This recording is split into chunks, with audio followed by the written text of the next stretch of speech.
Hi, Elaine. How are you? I'm doing good. How are you? Good, good. It's kind of a discombobulated week for us, definitely. Yeah, same for me actually. So I'm gonna sign off, and if you want to just watch until 9, and then I think we should be good. It looks like Oh, there's 6 people still. So okay. okay, All right. Thanks. okay, bye bye. Bye.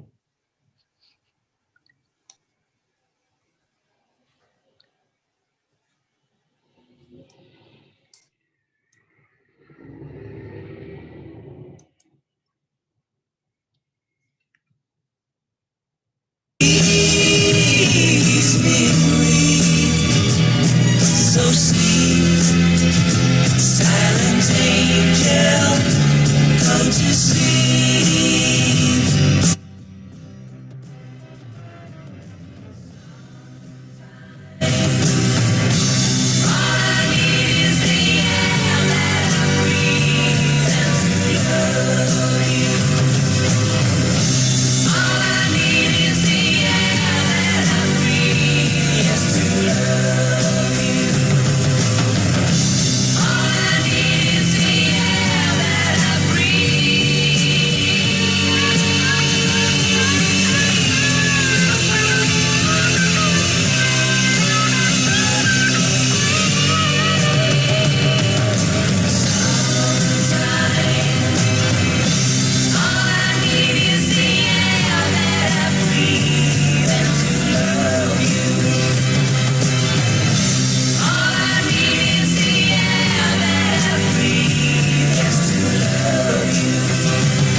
The next live in concert or headliner is Cheap Trick.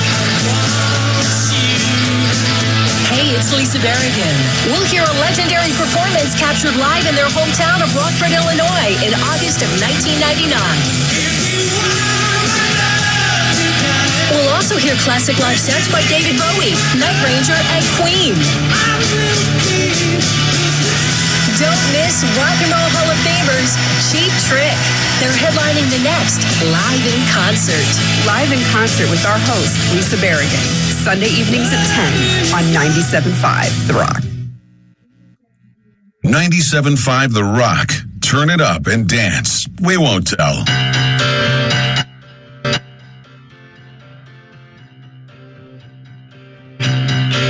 I feel the earth move under my feet. I feel the sky tumbling down. I feel my heart start to trembling whenever you're around. Oh, baby, when I see your face, mellow as the month of May. Oh, darling, I can't stand it when you look at me that way. I feel the earth move under my feet. I feel the sky tumbling down. I feel my heart start to trembling whenever you're around.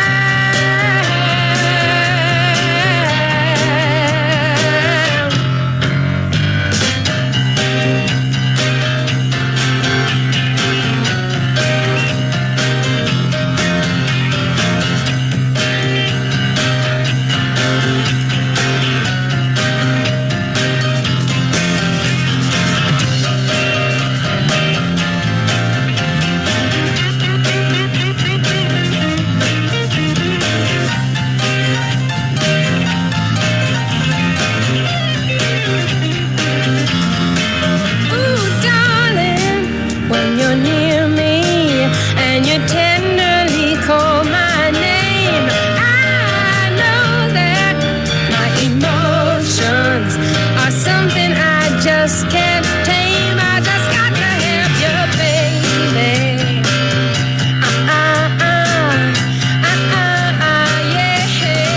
I feel the earth move under my feet. I feel the sky tumbling down, tumbling down. I feel the earth move under my feet. I feel the sky tumbling down, tumbling down. I just lose control down to my very soul. I get hot and cold all over, all over, all over, all over. I feel the earth move under my feet. I feel the sky tumbling down, tumbling down. I feel the earth move under my feet. I feel the sky tumbling down, tumbling down, tumbling down, tumbling down, tumbling down, tumbling down.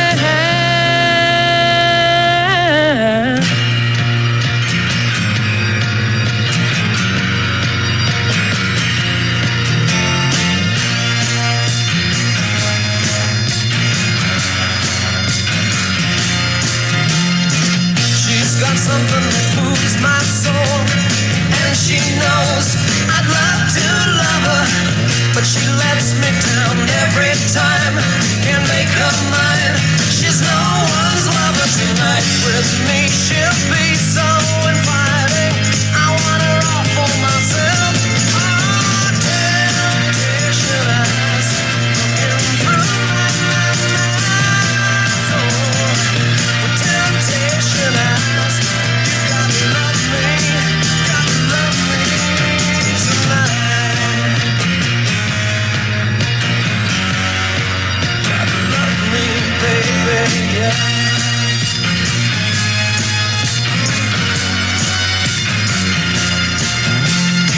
Oh, well, our innocence is just a game, but just the same, my head is spinning. She's got a way to keep me on her side. It's just a ride. It's never ending tonight. With me she'll be so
97.5 The Rock.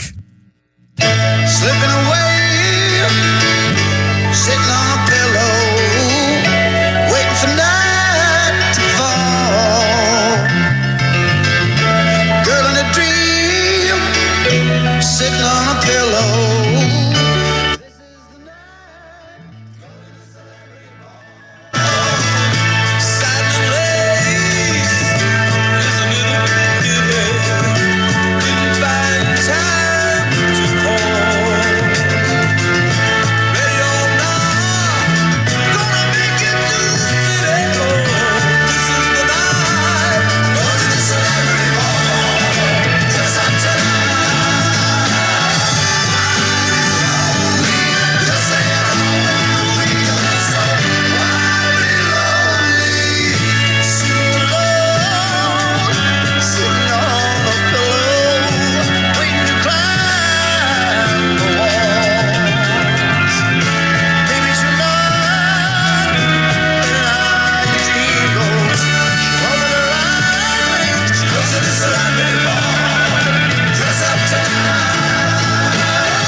Dance to the music. Celebrate, celebrate. Dance to the music. Celebrate, celebrate. Dance to the music. Celebrate, celebrate. Dance to the music. Celebrate, celebrate. Dance to the music. Celebrate, celebrate. Dance to the music.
Don't always mend, left too unsure to try love again.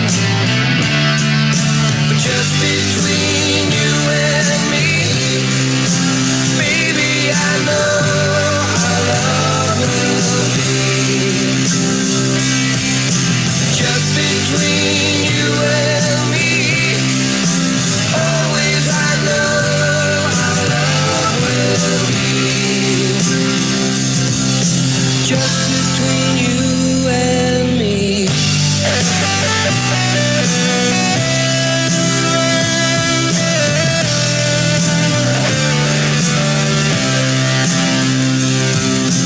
Lovers often seem to say hearts can be blind to love gone astray. Always it's the same old song. Someone's been hurt by love that's gone wrong. Just between you and me, baby, I know how love will be.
97.5 The Rock. What's your favorite song?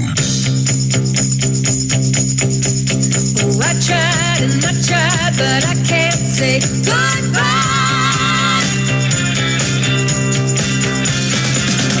You're so bad, baby. Oh, it hurts me when I think of how you love and desert me. I'm the broken heart toy you play with. You got me going, I need you, baby. I can't let go, and I want you, baby. I gotta have all your love. I can't let go. So I'm just one of your lovers, and I know there are so many others. You do something strange to me, baby. You got me going, I need you, baby. I can't let go, and I want you, baby. I gotta have all your love. I can't let go.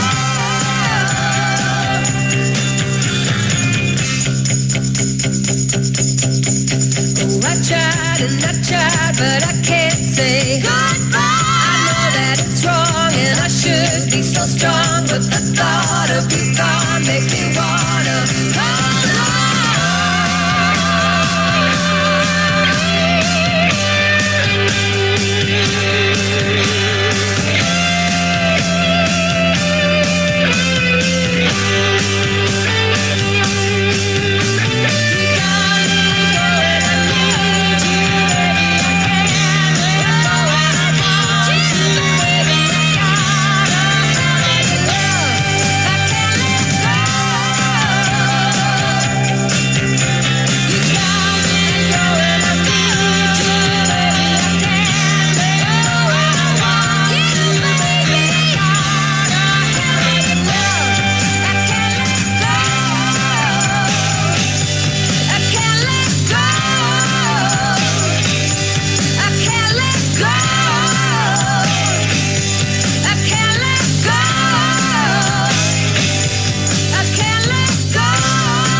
Ronstadt, I Can't Let Go. I love that song. April Wine in there. We had Three Dog Night with Celebrate, The Grassroots, Carole King, Rare Earth, and the Hollies. Yes, it is heaven for me, as we've got AM Gold and all sorts of other delightful rock and roll treats today as we simulcast at the Age Smart Aging Expo. So there you go. Great rock and roll on this Pop Rocks Thursday. It's time now for us to get into the Rock and Roll News Buzz. Rock and Roll News Buzz is brought to you by Press Coffee and Tea in Trenton, located at 19 West Broadway in Trenton. Their latte of the week sounds so delicious. Listen to this. Berry sweet cream with dark chocolate. Go get you some of that. Again, that address is 19 West Broadway in Trenton. Press Coffee and Tea. Well, it's hard to believe it, but REM is kicking off its 40th anniversary celebration. This coming July 23rd sees the reissue of the band's 1981 debut single, Radio Free Europe, along with the band's 1981 demonstration tape titled Cassette Set, which is also being made available for the first time. This ultra rare collection will be available exclusively via the the official REM store as a bundle with the 7-inch single and limited to 1,500 copies worldwide. Wow. Radio Free Europe original Hiptone single will be presented in its original format as a 45 RPM single. House in a Jacket featuring photography by Michael Stipe. In an homage to the band's hometown, the single was pressed in Athens, Georgia at Kindercore Vinyl. That's your rock and roll news buzz. Decide yourself this radio's gonna stay. Reason it could polish up and break. Put that up you want.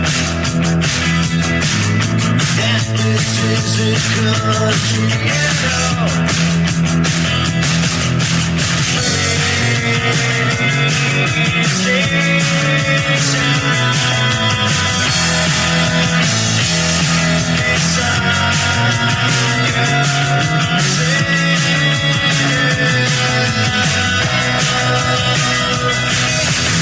Me out of country and river till the porches leading us upstairs.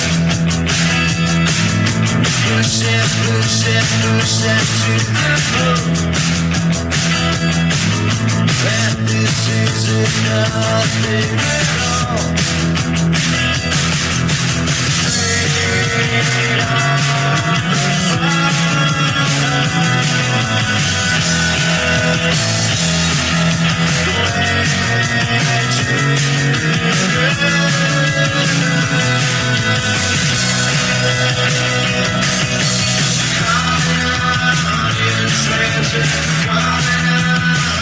Straight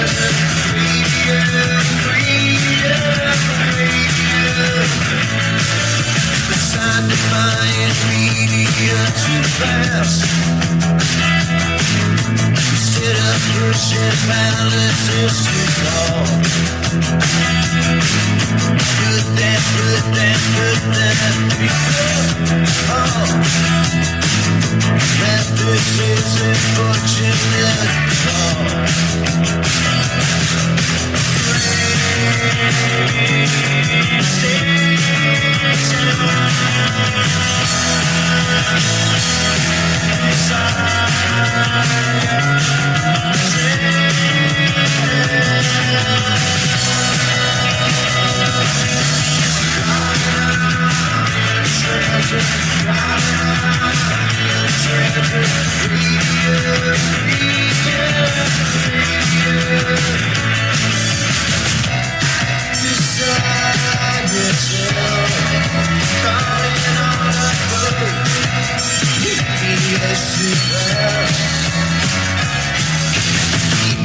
Out of country and over, disappointments into a center.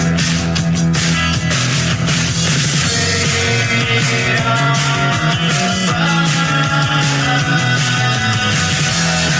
the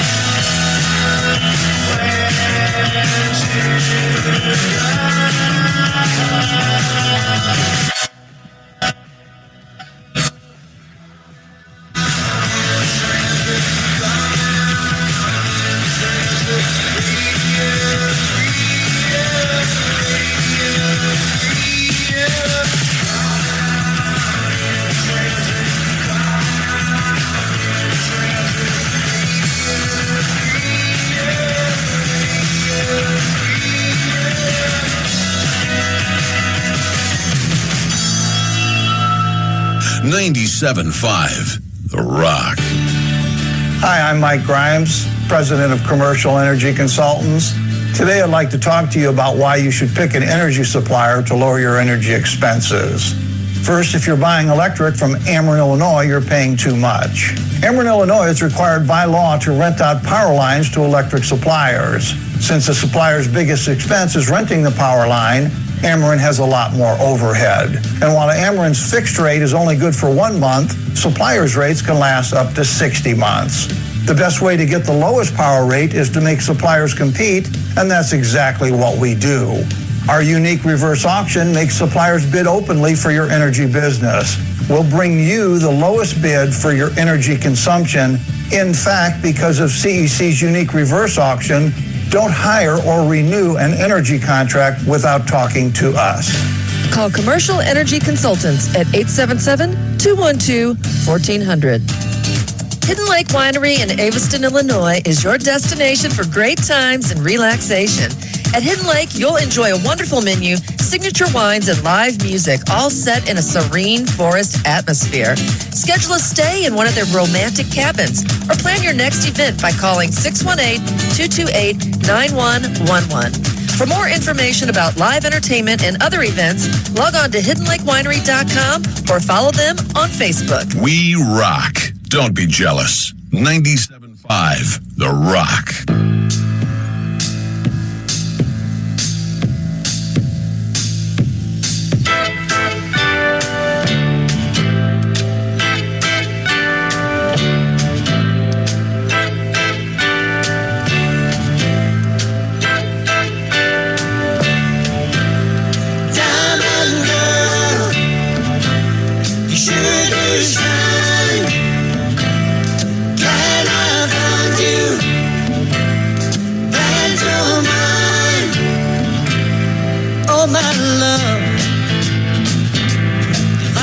Precious stone, part of earth,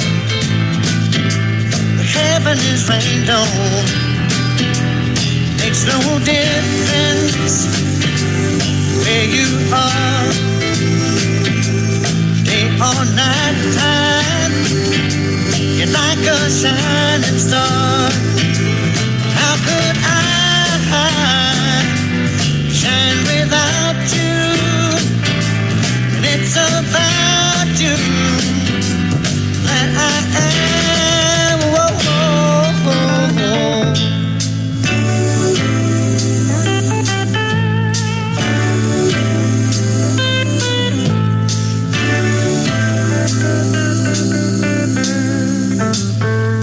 Diamond girl, roaming wild, such a rare thing.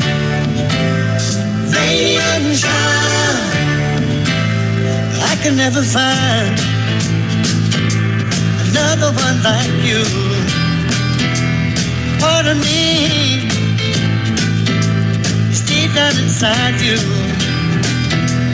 Can't you feel the whole world is turning? We are real and we are burning. Hey, diamond girl, now that I found you, well, it's around you that I am. Whoa, whoa,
.75 The Rock, we set the bar high.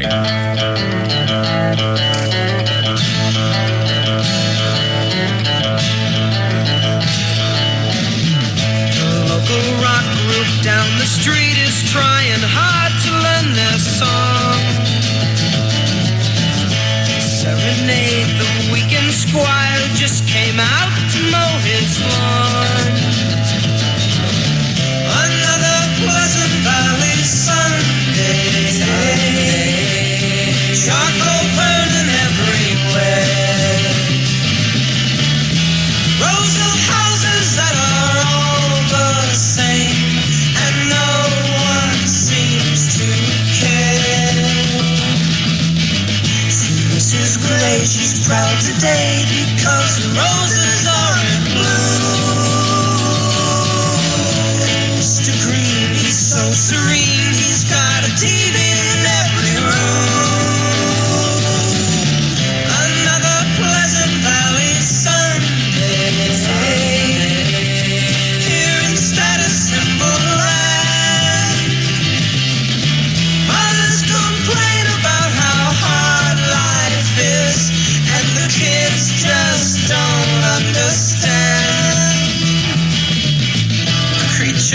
comfort goes.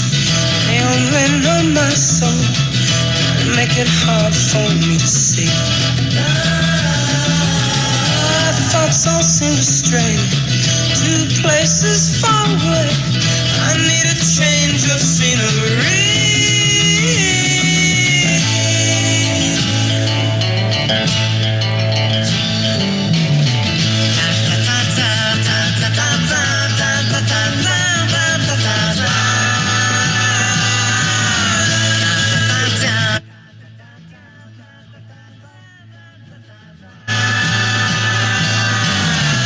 Another Pleasant Valley Sunday. Charcoal burning everywhere. Another Pleasant Valley Sunday. Here instead of single life.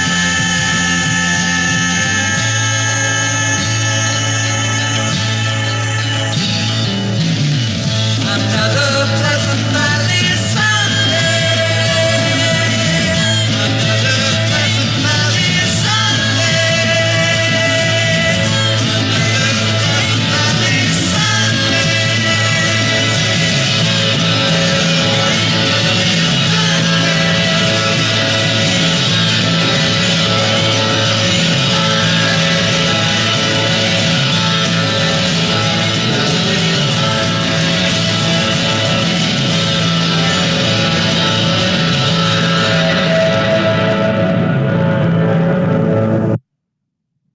Hey, everyone. Welcome to the Age Smart Aging Expo. You were just listening to 97.5 The Rock, and it's one of the reasons that I'm here today as your Master of Ceremonies. My name is Elaine McNamara. I am the manager at 97.5 The Rock radio station. I do a morning show every Monday through Friday. So you're tuning in during my morning show. It's called The Morning Buzz on 97.5 The Rock.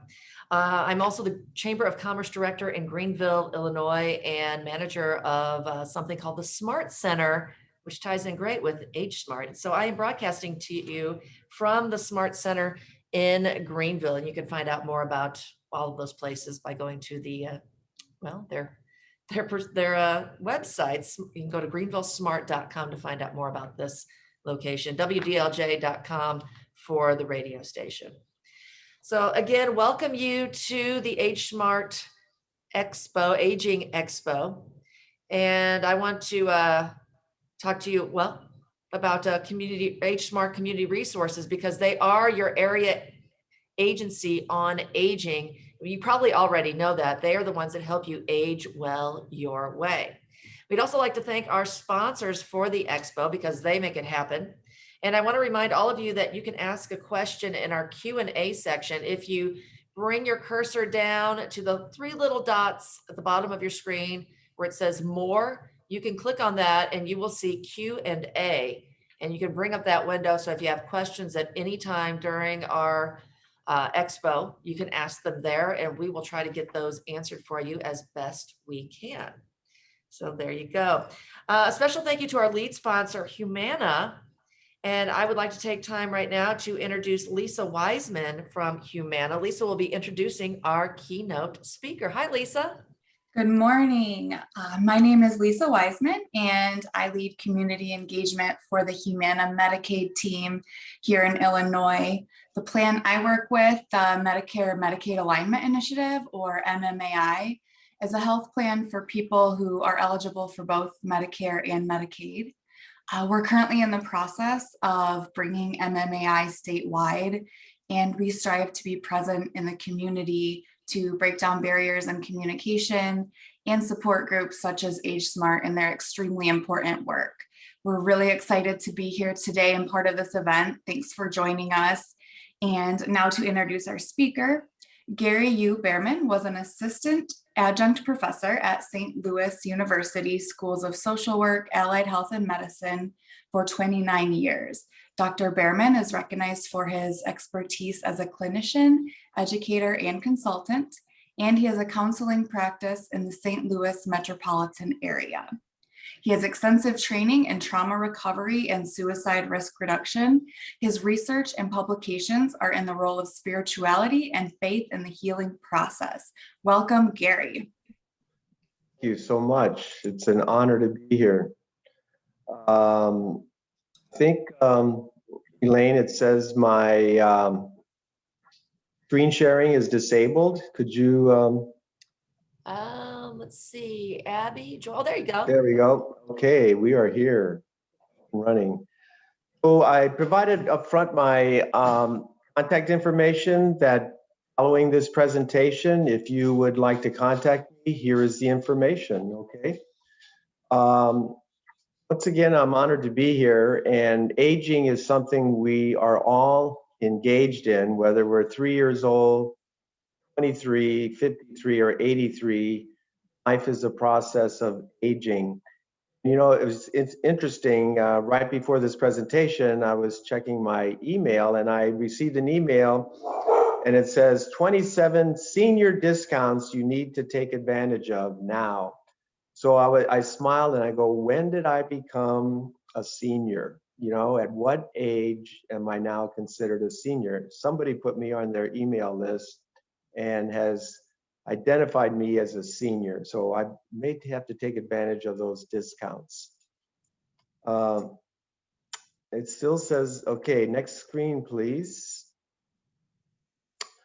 So what are we going to do together for the next hour? We're going to explore together what it means to age gracefully, how to live full of grace.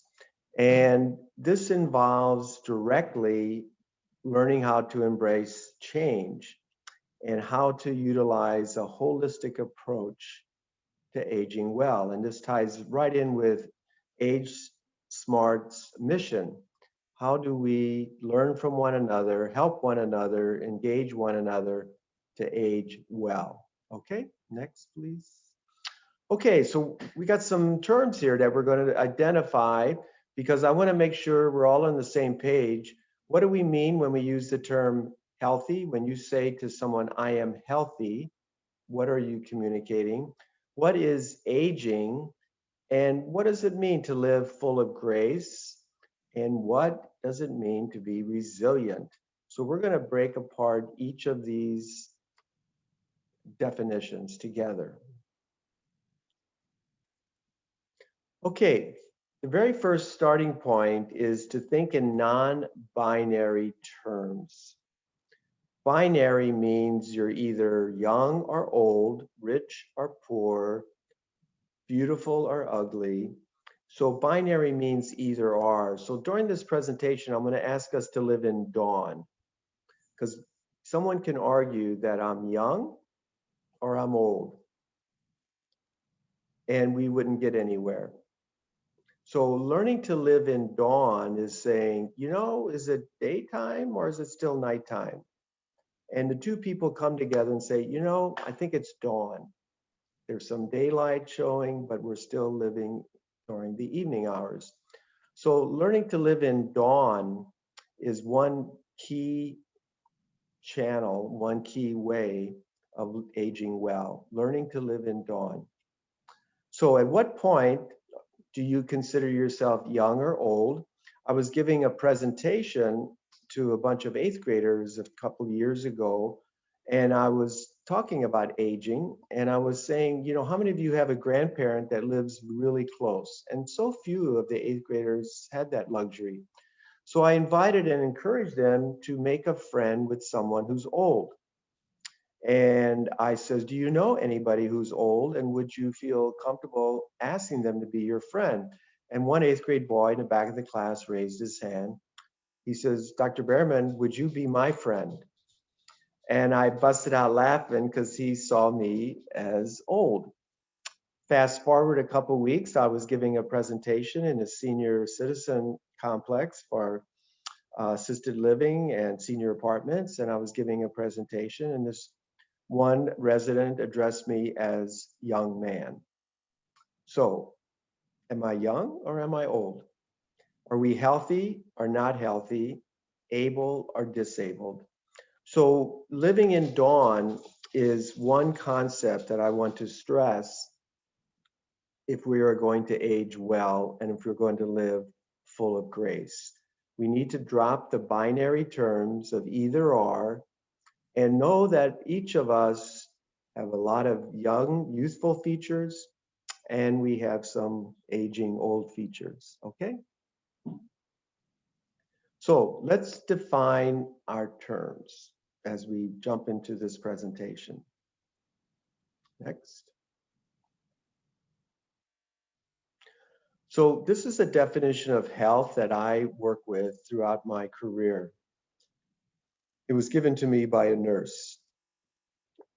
Health is the overall optimal functioning of a person according to that person's capacity at a particular moment in time. I'm going to tell you a true story. My first job as a social worker was on an oncology floor, persons living with leukemia and lymphoma and melanoma. And there was a lovely, lovely lady there, 38-year-old woman with 4 children in middle school and elementary school. And she was living with leukemia. At night, her children would crawl into the hospital bed with her and she would read stories to them, kiss them goodnight. The visitors, the flowers, the cards, her disposition. And so one night I pulled a chair up next to her bed and I says, you know, Barbara, you're one of the healthiest persons I've ever met. And she says, how could I be healthy? I'm dying of leukemia. I said, just look at you. Look at your emotional life, your social life, your spiritual life. You are so amazingly healthy. So if we look at that real story, the overall optimal functioning at that person's moment in time. So Barbara died 2 weeks later, but at that moment in her life, she was amazingly healthy. She had such a tremendous capacity to give to her children, to give to her visitors, to give to her husband. You know, to finish the story, she asked me to be present when she told her husband, she says, I have a shopping list. I want you to go out and purchase 2 gifts for each of our 4 children. And I wrote a letter to put into each gift, one for their high school graduation day and one for their wedding day. And her husband was stunned. He says, well, you're not going to die. And she says, well, most probably I will. So he went out and shopped. She wrapped the gifts, put the letter in each gift, and 2 weeks later she died. Fast forward 20 years and I'm in a restaurant in St. Louis, Central West End, and the waiter is taking my order and he looked at me twice and said, are you Gary Behrman? And I said, yeah. I just want to thank you because you really helped my mom die healthy, die full of grace. He didn't use that language. That's what he meant. It's a true story. But we're going to move through this presentation looking at aging from a holistic perspective and our overall functioning. So how do we understand aging holistically? We age physically, emotionally, socially, and spiritually.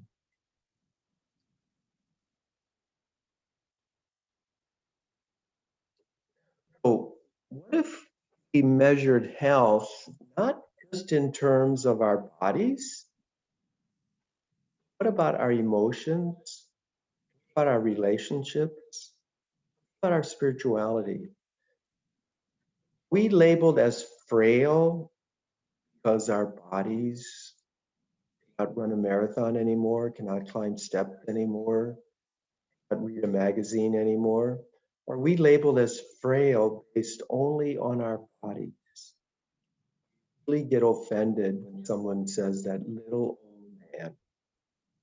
Why do we diminish someone because their body has aged?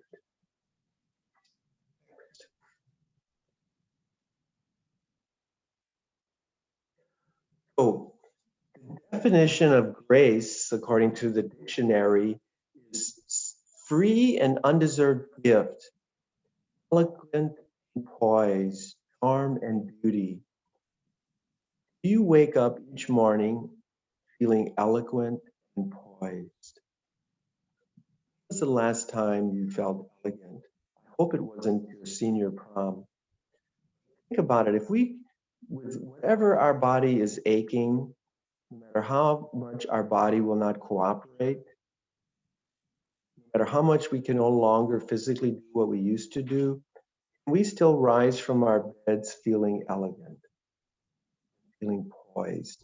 That's the definition of grace, elegant and poised. It's a free gift to be full of grace. So let's jump into this and explore, what does it mean to age gracefully? Aging gracefully is about our attitude, taking on an attitude of gratitude. To be grateful for what we have, not be mad at what we don't have. All of us to physically wear out. We do not have to emotionally, socially, and spiritually wear out. So how do we take on an attitude of gratitude? So as we age, there's many physical, emotional, social, and spiritual changes going on, a lot going on.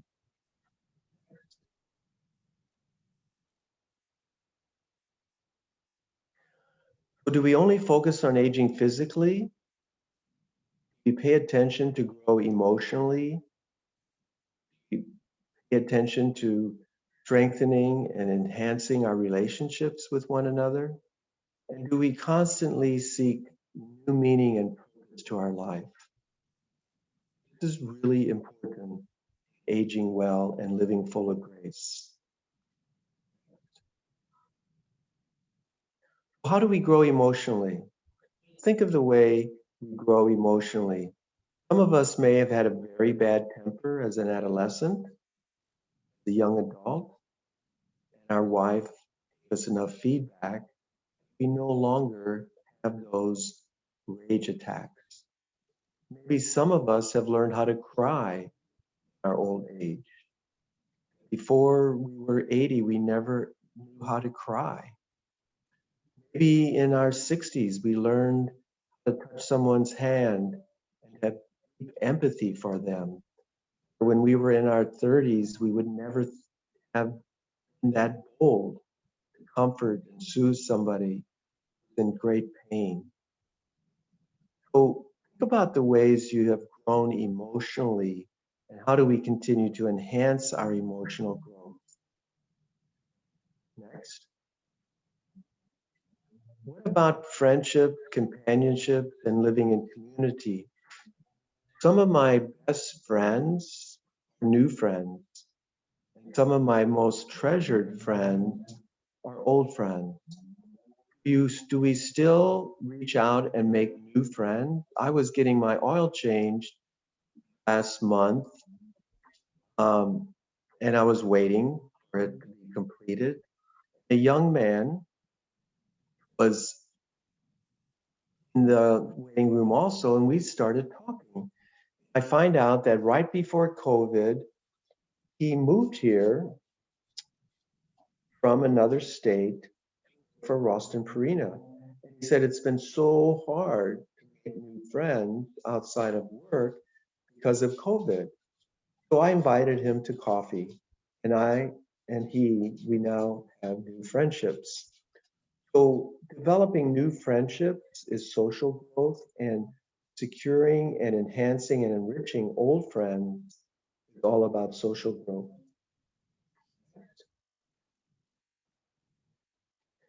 Spiritual growth is about staying connected. Real simplistic definition of depression is being disconnected from ourselves. Who am I? Why am I here? I don't feel valued. I don't feel like I have a purpose any longer. Simple definition of anxiety is feeling lonely surrounded by people, anxious around people. Being disconnected from others is a simplistic definition of anxiety. And a spiritual dark night of the soul is when we feel disconnected from God, We don't have a purpose for being here on this planet. So spiritual growth is, how are you staying connected? I have a brand new client in my practice who's 36 years old, and I asked him, he's married with 4 children, and I asked him, why are you seeking constantly? He says, I want a new connection with myself. I have a lovely wife, lovely children, lovely career. I want to know myself more deeper. I want to have a more enriched experience of myself. And I thought that was so spiritually mature. He wants to grow spiritually at age 36.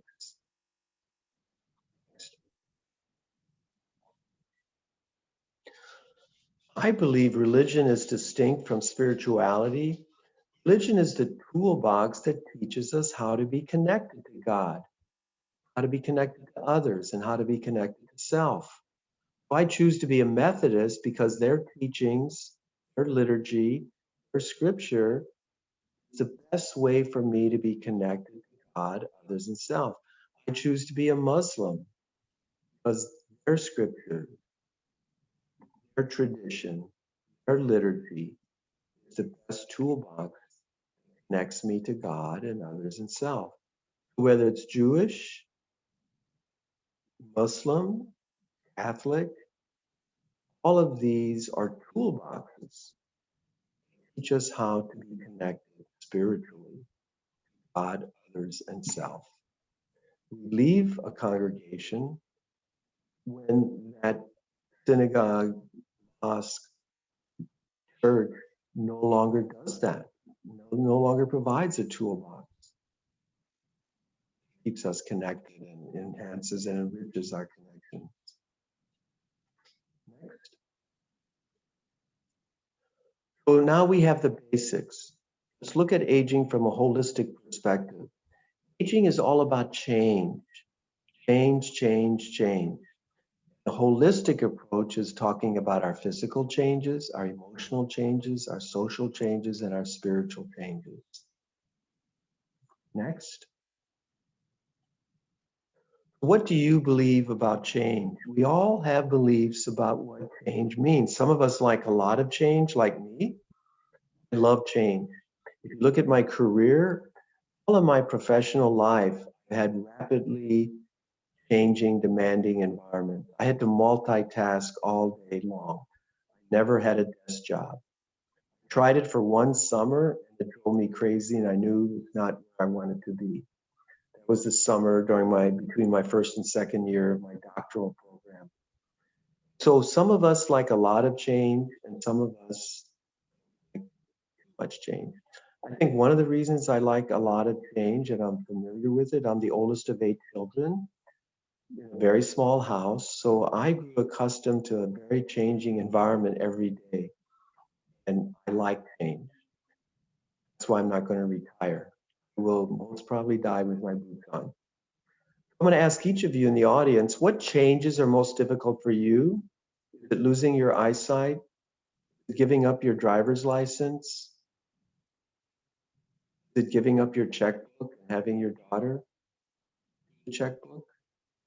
What changes are most difficult for you? The degree that we embrace change, we will grow in grace. Change is difficult. We need the comfort and support of one another to get through the change, to embrace the change, knowing that we grow in grace, eloquence, poised, if we embrace change.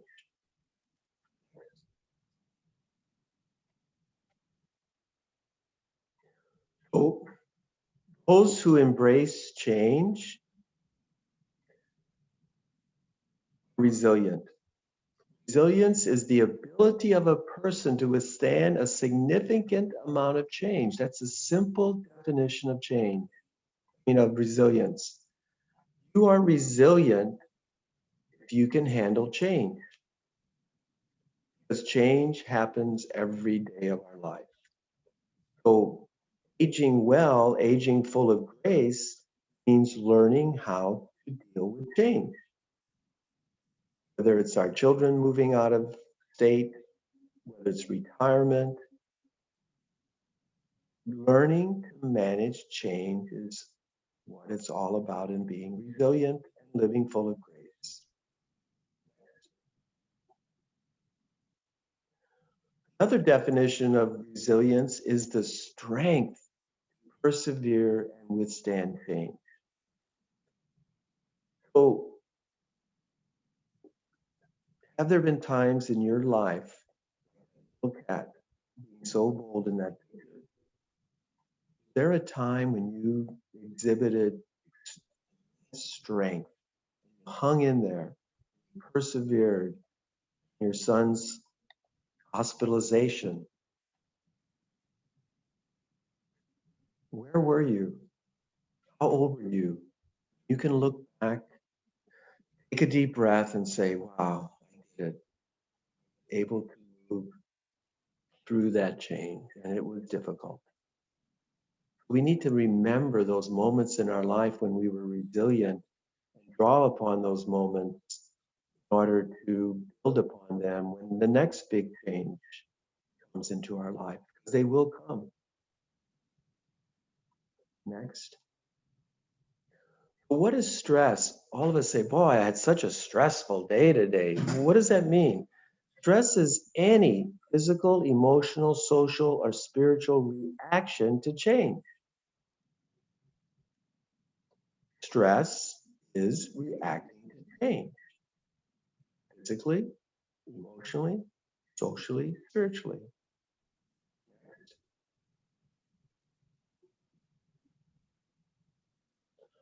So there's three types of stress. Distress, when there's too much change going on in my life. I just can't manage all the change. Too much.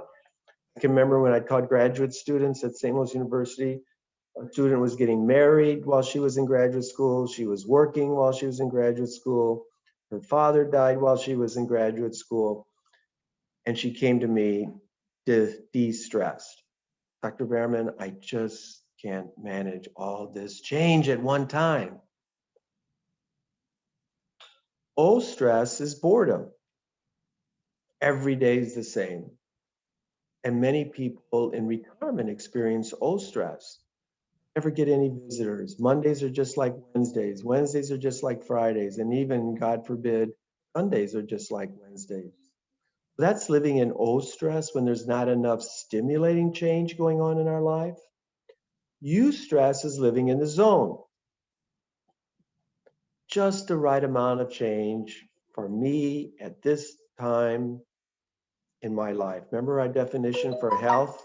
Remember our definition for health? The capacity for that person, their overall functioning at that particular time. That's U stress.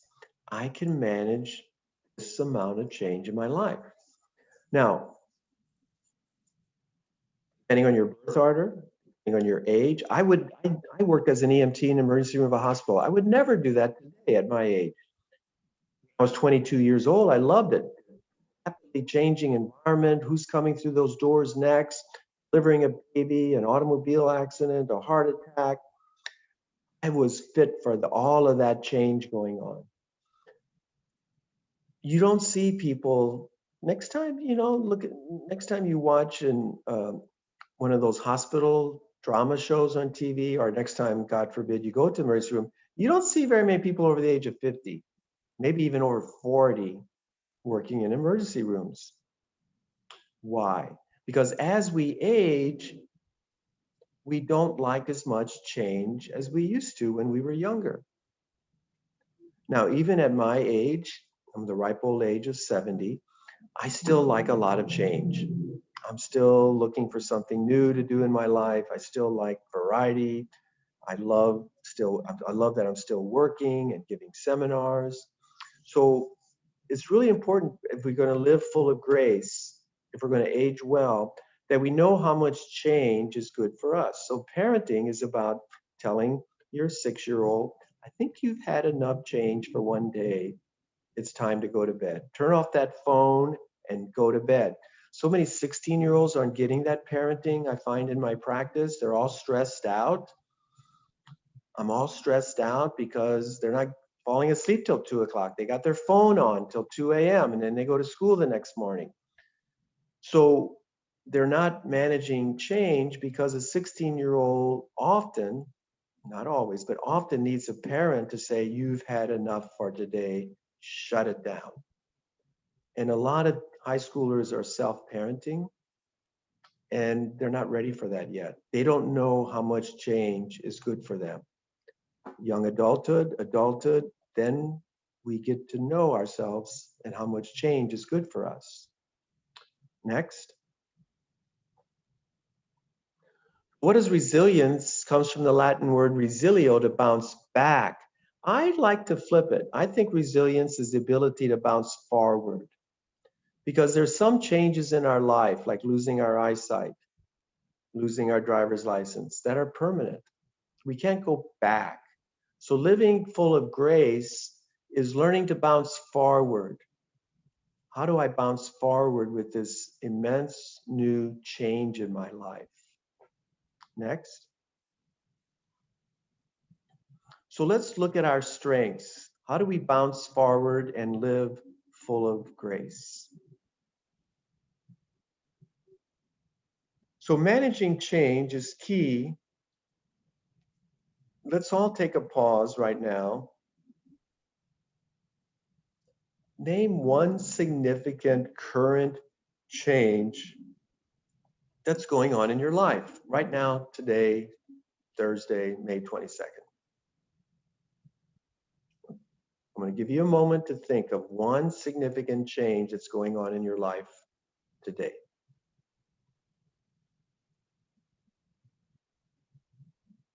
Focus on it. Be present to that change. You may be a new widow. You may have just retired. You may have to move into assisted living. Name one significant change that's going on in your life right now. Okay, you got it? Are you present to it? How's your body reacting at this moment? Thinking about this change? So we're talking about stress, physical reaction to change. How's your body reacting to that change?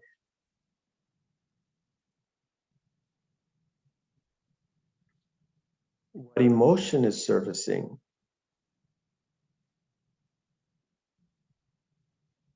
You think about this change.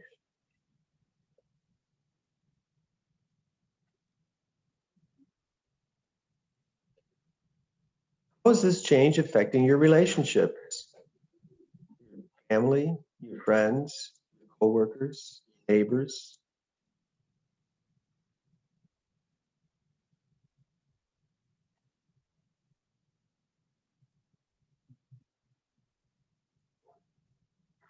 How is this impacting the meaning of your life?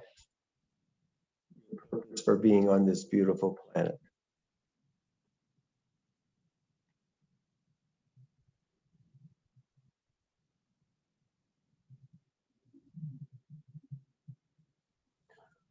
Being healthy and full of grace is our capacity at this time in your life for managing change.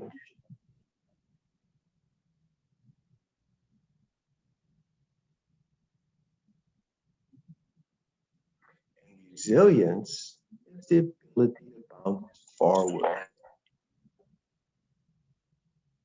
to take this change and turn it into a gift freely given.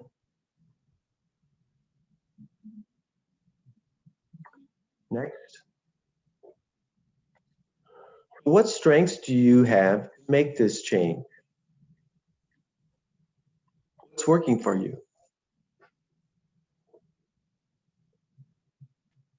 Change is a current roadblock. Why is this change so hard and so difficult? What can you draw upon to make this change?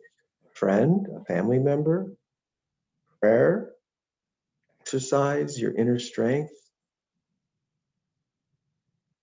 What can you draw upon to make this change? What roadblocks, obstacles do you need to be prepared for as you make this change?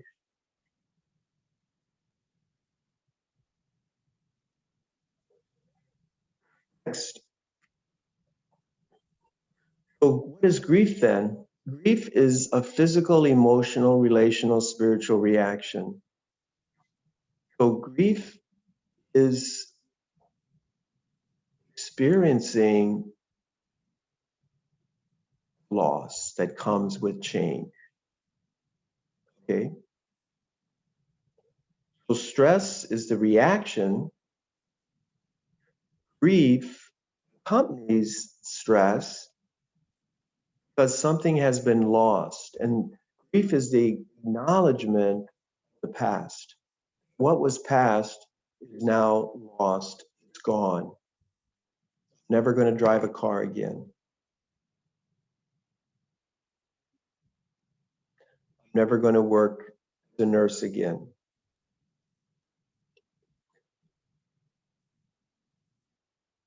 Never see my husband again on this planet.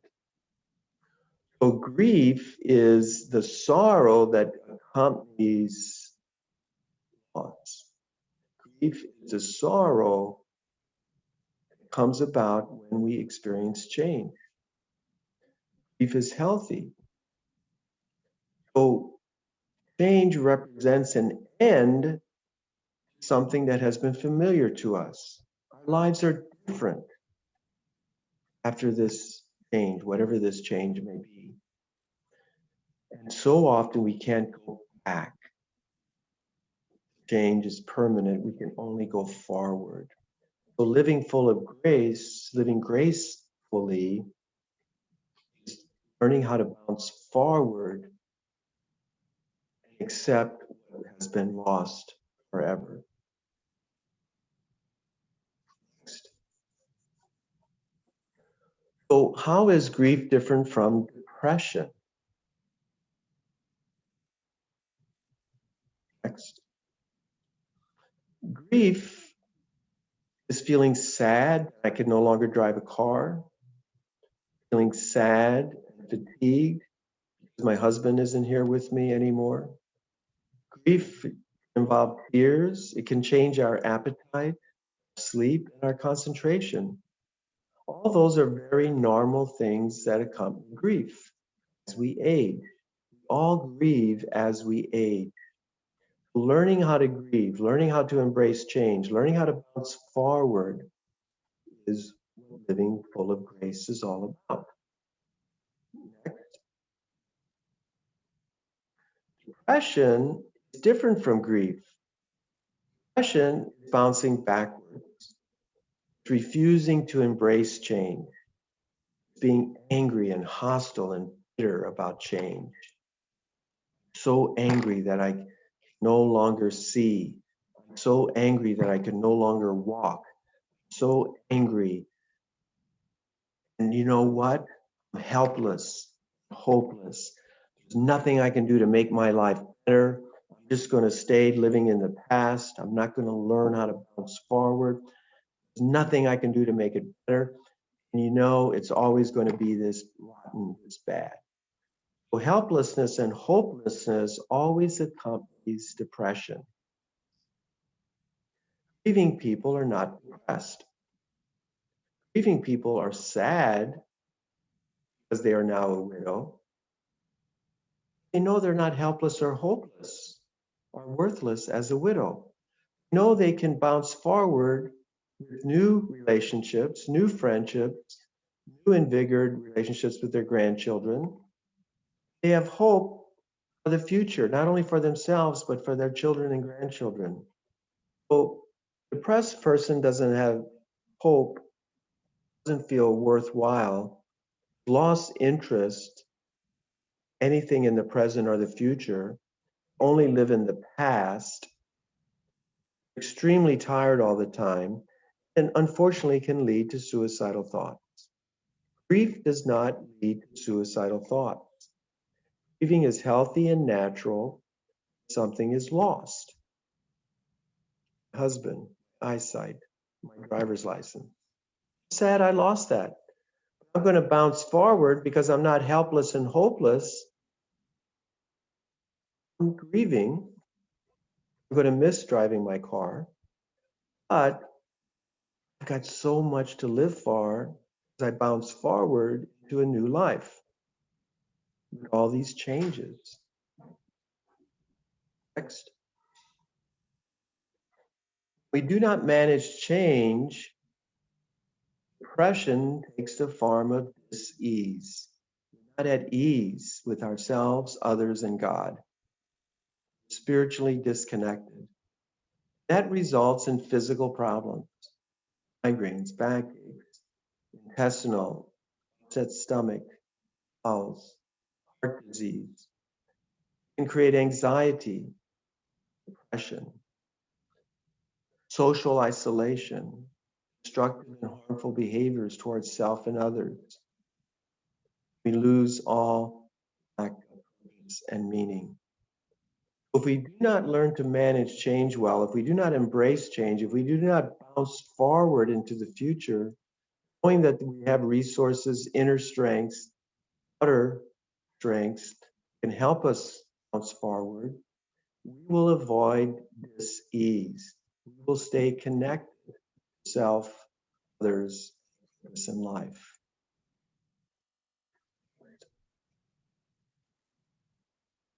So pay attention to all aspects of your grief, your physical, emotional, social, spiritual. Being eloquent and poised can overcome our grief. One beautiful spiritual song goes, "You've turned our sadness into joy."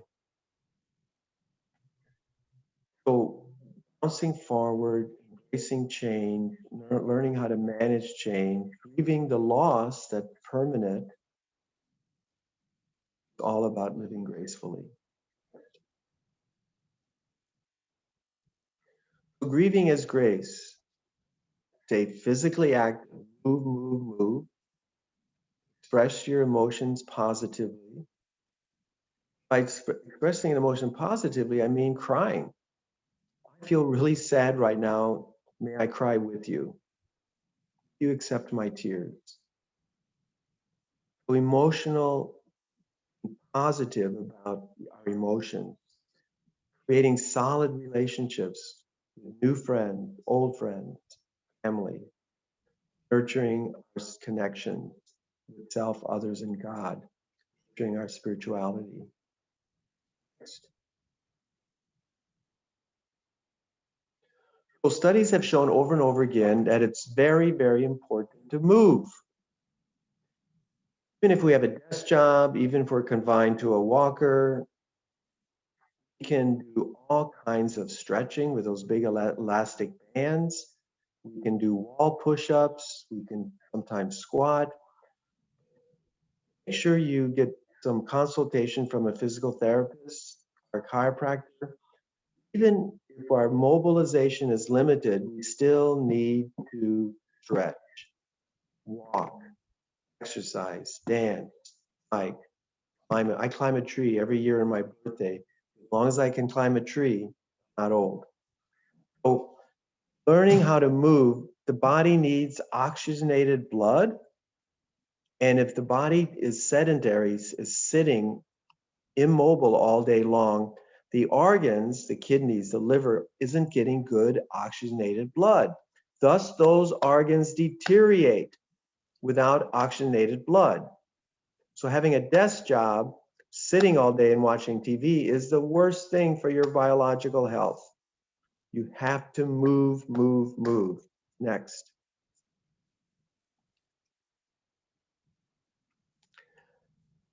Grace happens when we own our emotions and we share them freely with others. We go with the emotion and we hang in there. We do not judge our emotions. We speak softly and firmly to ourselves. I really miss Grandpa. And I feel very sad today. I'm not depressed. I feel sad.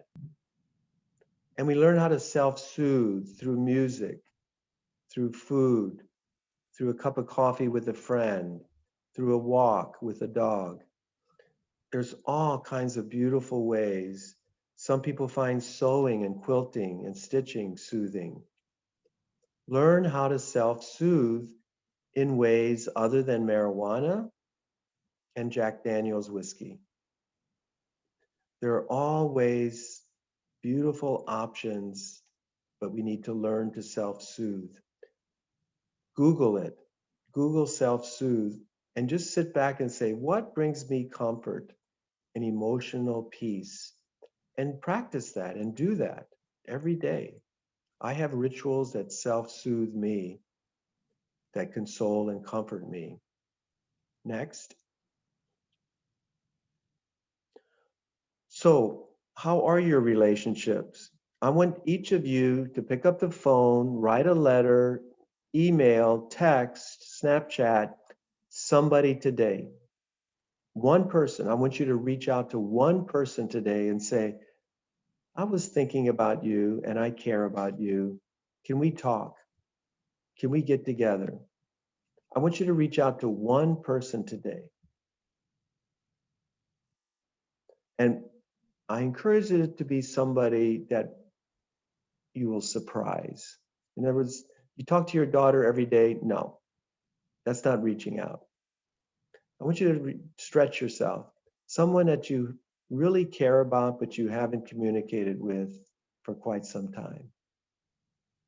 And see what happens. Next. So sit today after this seminar is over and really sit with the question, what brings joy to your life? What change can you anticipate is coming down the line? Soon, I won't be working anymore. I'll be retired. Soon, I'll have to move out of my house. How prepared are you for those big changes? What is most meaningful to you? Family, your career, your pets? What's most meaningful to you? Sit with these questions today. Give yourself some quiet time. Okay? Next. Say this prayer every day. God, help me to accept what I cannot change.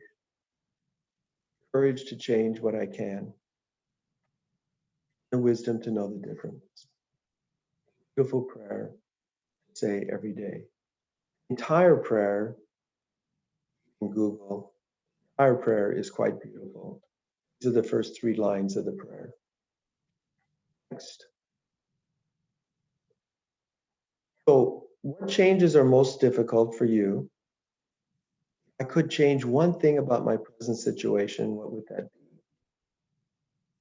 How does this change affect my body, my emotions, my relationships, my spiritual life? What changes do I dread the most? What changes do I anticipate the most? Changes are often on my mind. These are really important questions for our reflection, our meditation. We quiet and soothe ourselves long enough to ask these important questions. Because if you're not asking yourself these questions, you may be stunted in your spiritual growth, in your emotional growth, social growth. We can grow by tremendous leaps and bounds in our 80s and 90s. We can grow in such phenomenal ways, emotionally, socially, and spiritually. And that offsets lack of physical growth. I love sitting with a person in their 80s and say, I am so grateful for being 80 years old. Emotionally, I'm so much happier. Socially, I'm so much more fulfilled. And spiritually, I'm so much more connected. This is the best time of my life. That's living full of grace. Because that person isn't dwelling only on their physical bodies as an aging process. Next. So, looks like we have 10 minutes for questions and chats. Let's go through these take-home messages. Aging gracefully means that we are poised, ready for change. We see change as an opportunity to bounce forward. We embrace change as a gift freely given. We focus on all aspects of our lives, not just our bodies, our emotions. It's really interesting. We get together with older people, their 70s, 80s, 90s, whatever. Conversation so often centers around their physical bodies. What the changes that are going on in their bodies. I try to steer and direct the conversation about, well, what changes are going on in you emotionally, socially, and spiritually? If we only focus on our bodies, we are not going to age full of grace. We're going to get depressed. We're going to be constantly bouncing back, wishing we were still 30 years old. Oh, wow, I wish I was still 30. No, I'm grateful that I'm 80 years old. Look at, so grateful. The emotional, social, and spiritual growth that is currently taking place in my life. I'm bouncing forward, folks, to the future. Next. Remember, change is happening every day. Managing change is key to grace. Resilient persons embrace change, and my 95-year-old grandmother, beautiful, beautiful woman, says when everything else is overwhelming, you can't manage another minute of change, take a nap. Her final words of wisdom is what I want to leave you with. She says, Gary, wake up every morning with this prayer. God, am I going to create a regret today? Am I going to create a beautiful memory for old age?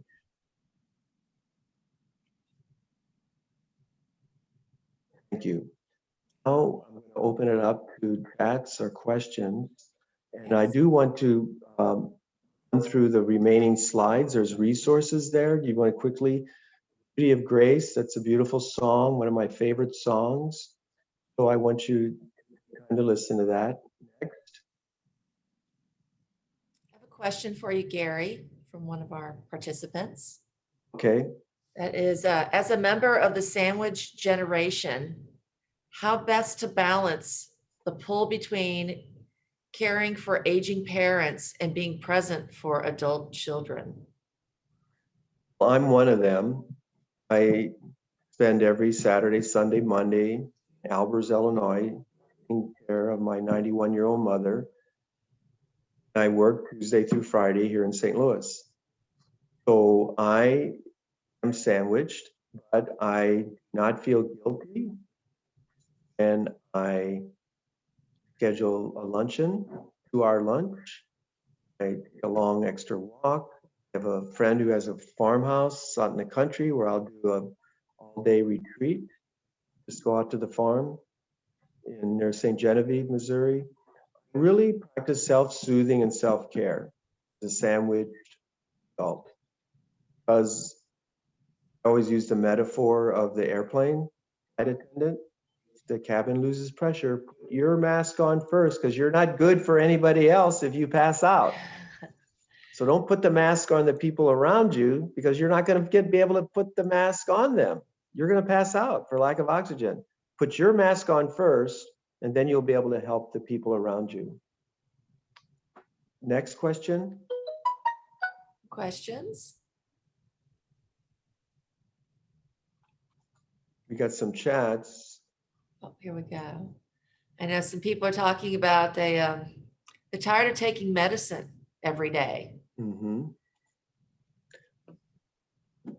Be grateful that you're living in 2021 and not 1921. The medication is keeping you alive. Think about the average age was 67 100 years ago. But because of pharmaceuticals, we now can extend age by almost 20 years. Pretty 15 at amazing. least. So be grateful that you're living in 2021,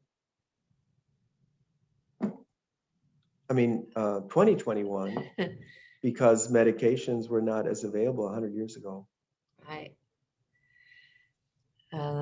We have someone saying Betty White is my idol and I believe a great example of aging gracefully. Yeah, she is. I still, when I want some self-soothing, I'll turn on Pop. I think it's Pop's P-O-P TV station. It's on Spectrum. It's I think channel 19, and I watched the Golden Girls. You know, they were the first TV show that glamorized aging. That these women were at their prime in their 70s and 80s. They were bouncing forward, and that was a radical shift in Pepsi generation TV, where all of the TV shows centered around youth, how wonderful it is to be 30 years old. These women grew socially in their friendships. Some were widowed, some were divorced. They grew emotionally. Did you just see the growth in the characters?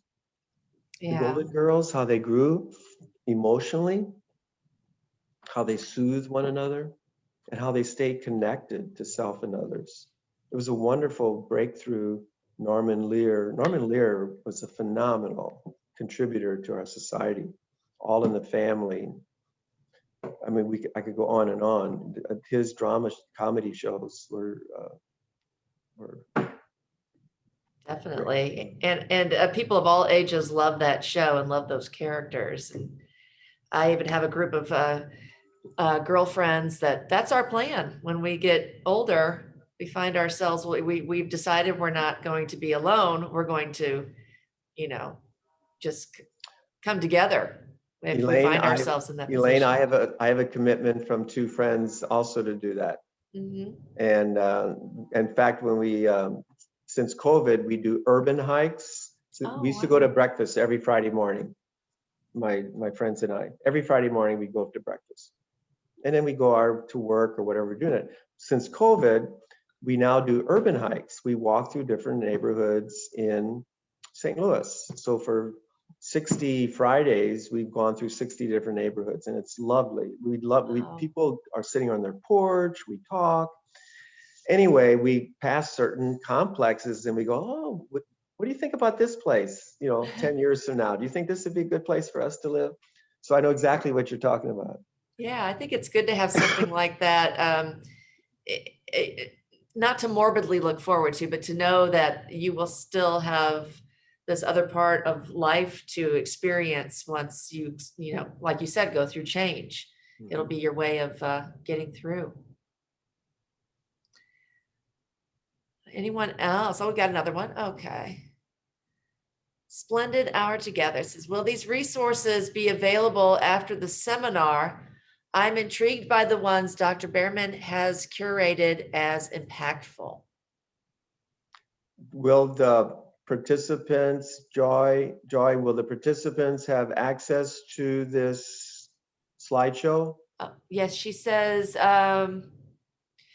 yes, they will be in the event box. And was this presentation recorded? Yes. Okay, good. So maybe will that be on the website also if somebody who missed it or wants to refer a friend to it? I believe so. Yep, I think that is the plan. So folks, you'll be able to come back to this and see. So yeah, there's about 8 or 10 slides of resources for you. And like Elaine just announced, I'm going to repeat it. You can go to the AgeSmart website.org. Isn't it agesmart.org? It is. And I believe it'll be on YouTube as well. And you can go there and click on the presentation and the audio and share it with a friend or go to all these multiple websites. Also on the very first slide, I provided my email and phone number I put it on there to be used, okay? And I'm Great. very good about answering emails and phone calls.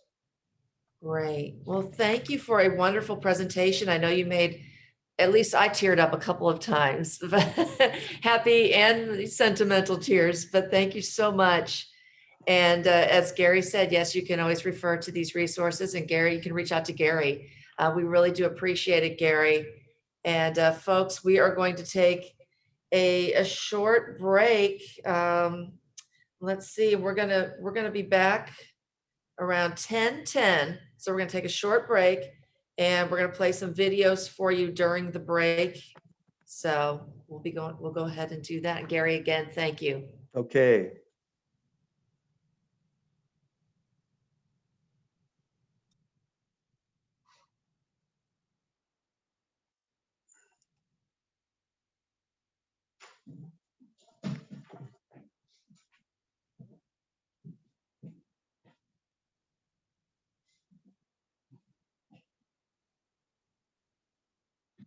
Good morning, and thank you for joining us at the Age Smart Aging Expo.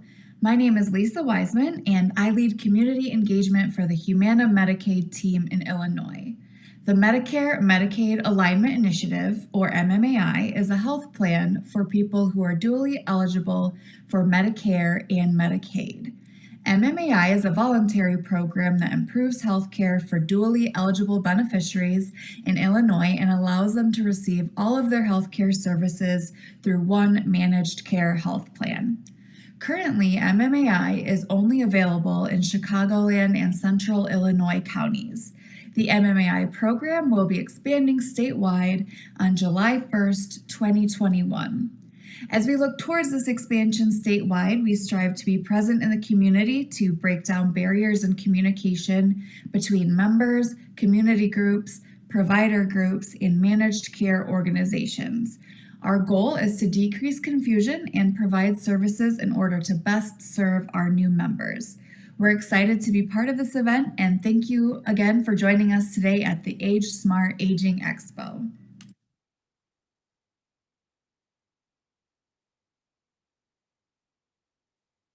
At Clinton Manor, their mission is to passionately support each person in living a meaningful and satisfying life.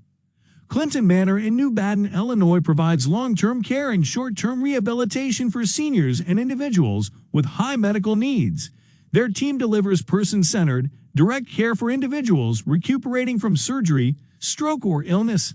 Clinton Manor also offers an excellent in-house rehabilitation department that provides occupational, physical, and speech therapy.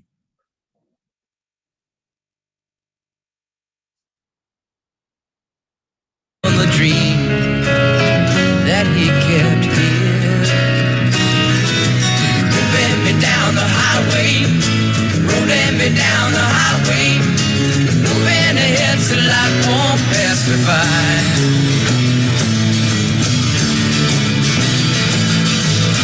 Like a north wind whistling down the sky, I've got a song, I've got a song. Like the whippoorwill and the babies cry, I've got a song, I've got a song.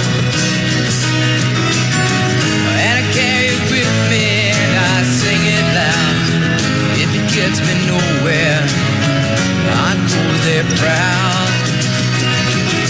Moving me down the highway, rolling me down the highway, moving ahead so life won't pass me by.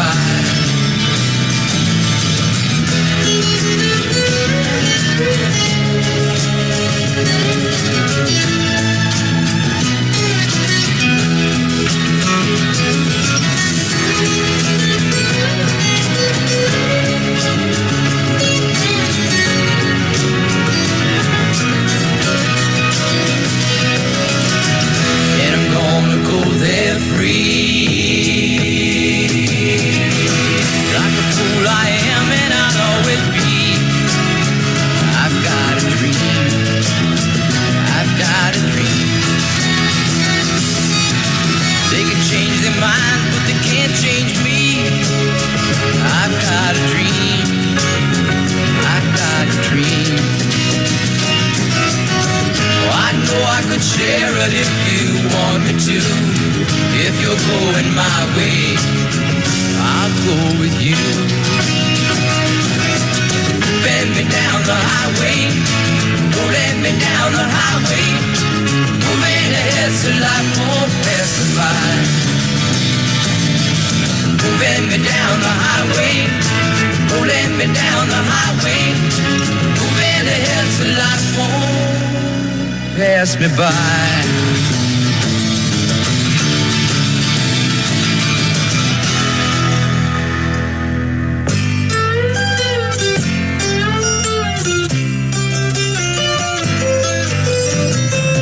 Been running away from something we both know. We've long run out of things to say, and I think I better go. So don't be getting excited when you hear that slam on the door, 'cause there'll be one less set of footsteps on your floor in the morning. And we've been hiding from something that should have never gone this far. But after all, it's what we've done makes us what we are. And you've been talking in silence, but if it's silence you adore, but every one less set of footsteps on your floor in the morning. But every one less set of footsteps on your floor, one less man to walk in, one less pair of jeans upon your door, one less voice a-talking. But tomorrow's a dream away, and today has turned to dust. Your silver tongue has turned to clay, and your golden rule to rust. If that's the way that you want it, well, that's the way I want it more. But every one less set of footsteps on your floor in the morning.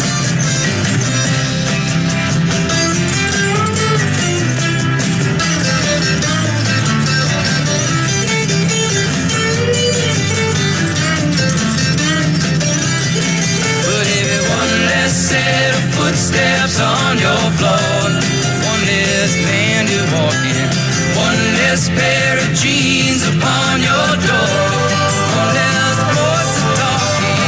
But tomorrow's a dream away, when today has turned to dust. Your silver tongue has turned to clay, and your golden rule to rust. If that's the way that you want it, well, that's the way I want it more. 'Cause every one less set of footsteps on your floor in the morning. But every one less set of footsteps on your floor in the morning. Tune in to Metal Nation Radio every Thursday night at 9 p.m. right here at 97.5 FM, The Rock of Illinois. I'm your host, the Duke Meister of Metal, and I bring you killer hard rock and heavy metal artists from around the world. Metal Nation Radio, it's killer. 97.5 The Rock.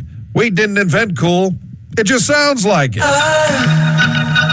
love the colorful clothes you wear, and the way the sunlight plays upon her hair.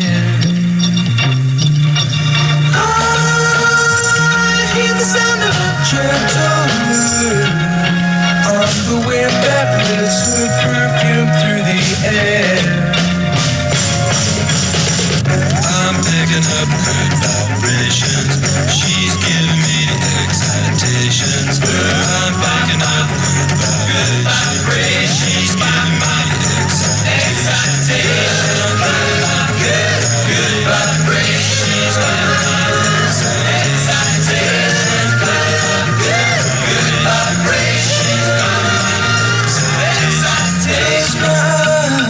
She's somehow closer now. Softly smile, I know she must be kind.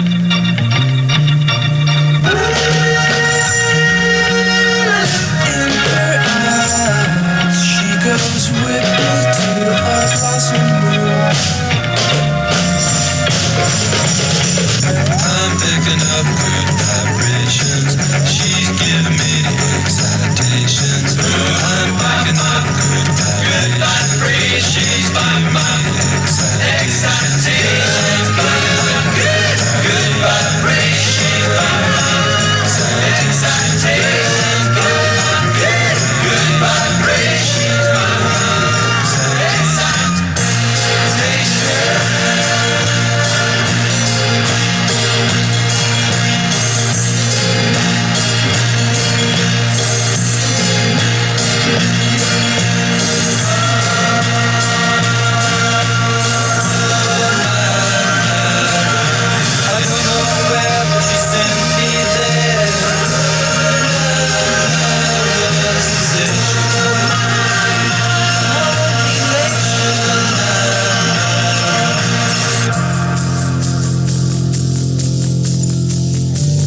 Okay, we are back. Welcome back to the expo. We've really been enjoying it so far. We had a great presentation from Gary Behrman that we can all take something from, I think. And as we mentioned at the end of his talk, this is being recorded, so you will be able to refer back to any of the resources that Gary presented, and Gary himself. You'll be able to connect with them if that is what you'd like to do. We are happy and excited to have Senior Services Plus with us today. Senior Services Plus provides over 1,000 meals every day to older adults. Today they have their chef, Jason Lucas, an Alton native who spent most of his younger years learning his trade from his family. Prior to working with Senior Services Plus, Chef Lucas served as a sous chef for a local Alton restaurant. And today he's going to teach us how to make, is it Bayou soup with greens, I believe? And all of today's attendees will get a copy of the recipe in your post-event box, which will be sent to you at home. Welcome, Jason. Hi, I'm glad to be here. Today I'll be doing Bayou stew with greens. It's like a mix of regular stew with a twist of Cajun in it, if you will. And some of the ingredients that I'm going to use, I have on the recipe. I might diverge from that just a little bit, just to kind of, keep it compressed for time. But if you don't like some of the ingredients, you can always substitute them for something that you would like. So if I'm going too fast, just let me know. I'm open for questions. Just interrupt me at any time, because we're going to try to pace this out, try to get our full time in here. So without further ado, I guess we'll start with the beef here that I have. We have some beef that we're going to probably cut into like bite-sized pieces, 1-inch pieces, or if you would like them smaller, you can dice them if you would like to. So we'll take this. I'm not sure if you can actually see me, but I'll try my best to try to describe what I'm doing. So I'm going to come across the grain here, turn the beef, tuck my fingers in, and make some slices here. 1-inch slices. All right. Make some dices here, about 1-inch pieces. I don't know if you can see that, but just bite size, because they're going to shrink down as you cook them in the oil. Slice these up.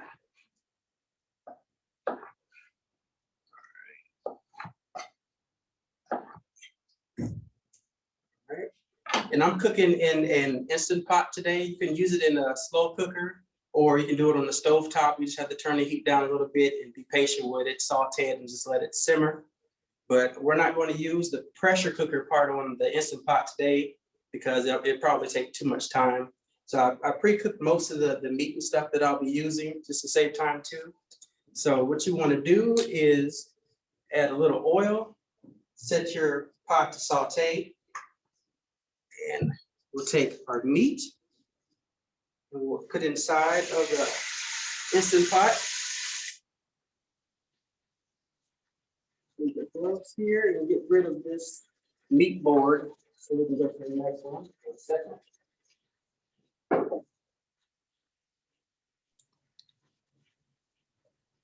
Hey, Chef, they want to know what kind of knives you're using. These knives I brought from home. It's an Elegant Life knife set. I'm trying them out. I like to try different sets and see how I like them. This is what they look like. They're pretty nice. I like the way they look, so I want to get to snack them up. I got these on Amazon for like about $100 or so for the whole set. So it's not bad at all. So far I'm liking them. They're pretty sharp.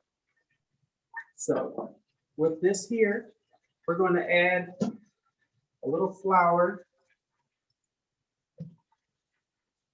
Say about 2 tablespoons or so flour.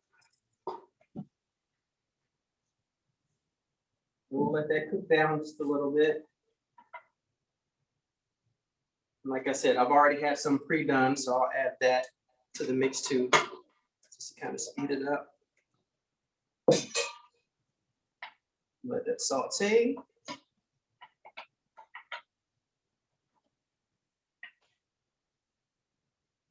And if you did it on the stove top, it'd probably be a lot faster, especially if you have a gas stove top, because the heat would be consistent. With the Instant Pot, I think that it kind of regulates the heat, so you really can't get that high heat that you might want to keep it in saute mode. So it might take a little bit longer in here. Of course, again, you can use that pressure cooker part on your Instant Pot if you have it. And while that's going, I'll try to, let me see, I'll put the top on that. Get it the right way. All right.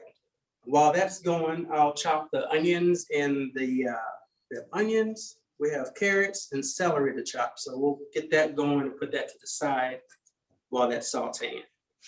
So I cut the ends of the onions off here. Like that. And then we'll cut it in half. I'll turn it sideways. I just like to this way. I know there's various ways that people chop their onions and everything, but I learned my way is just, it's a little different. It may not be the correct way. I like them chunky anyway, so I'm not trying to dice it at all, because I know when I cook it, it will all be the same size by the time I get done.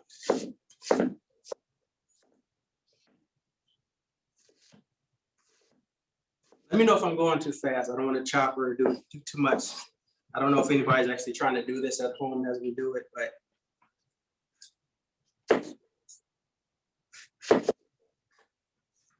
two onions for this recipe. And how many servings will this make? This here will make about approximately, I would say 6 servings. Oh, okay. Servings. Unless you're serving with somebody who has a larger appetite. Let's check on this real quick. I can hear it. Yeah.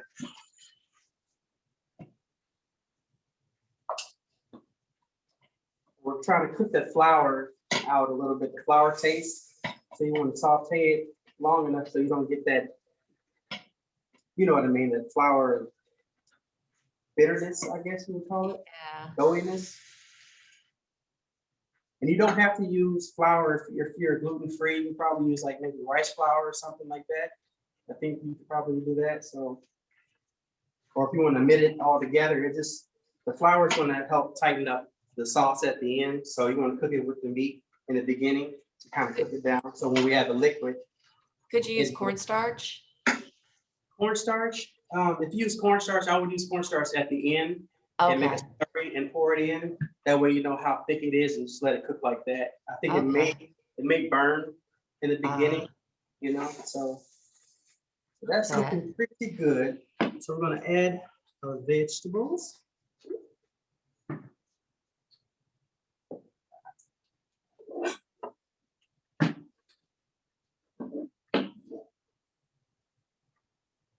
Vegetables there. We're gonna have, I have some garlic too. We're gonna do garlic. Just take a clove and smack it on the board. Smack it, it's the easiest way. Get rid of that shell on the outside.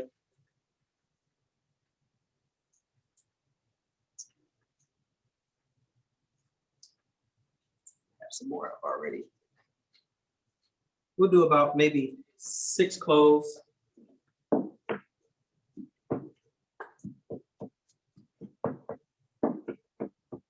I love the smell of garlic. Yeah. Garlic goes in. And we'll do, I have 2, 3, 4, about 4 stalks of celery. Split it down the middle. And again, I'll just do rough chops. You want it smaller, if you want it bigger. I mean, it's a stew, so you can do as you like. It all gets cooked down.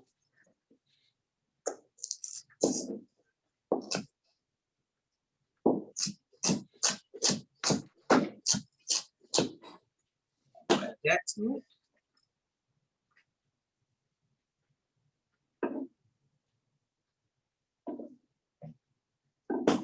Quick stir. And I haven't added any liquid yet because the vegetables that we add, they're going to break down as it sautés and release some of the liquid. And then we'll know how much to add, if we need to add more or less. But altogether, I believe we're going to add about maybe, for this one, I'm going to add maybe 3 cups of beef broth. In just a moment. I have about 3 carrots here. I'm going to chop that up. Cut those in half.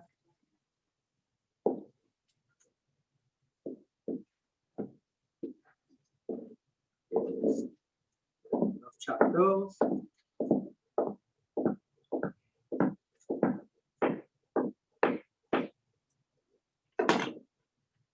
We'll throw those inside of there.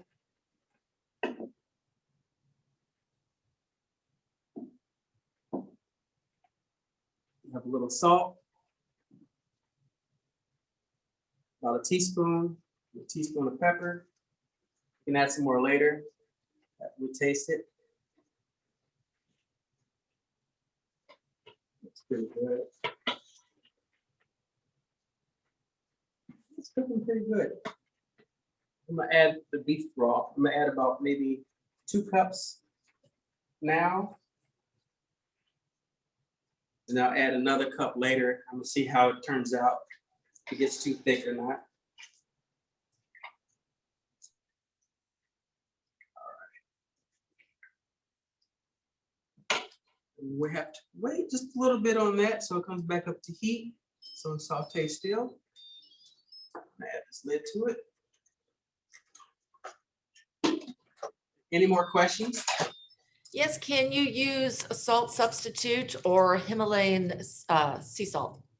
Yes, you can use salt substitute or Himalayan sea salt. That's no problem. No problem. Okay. There's a Celtic sea salt that I found that's low in sodium and is better for your body. Nice. I'm like kind of falling in love with that right now. But I would kind of suggest that everybody do their research on the Celtic sea salt and check it out, the benefits you get from that. So you can pretty much use that for everything that you use regular table salt or kosher salt with. So nice. Yep.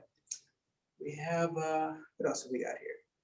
Some mushrooms. I guess we can prep these here while that sautés. Do you do catering outside of your regular duties? I sometimes cater, yes, outside of regular duties. Okay. Let's see, we're gonna use a different knife. Let's try them all out. It's a salmon knife. I'll use that to cut up the mushrooms. Mushrooms, I'm just gonna quarter, cut in half and half again.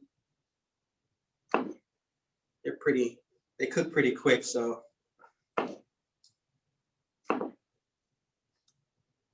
Not too bad.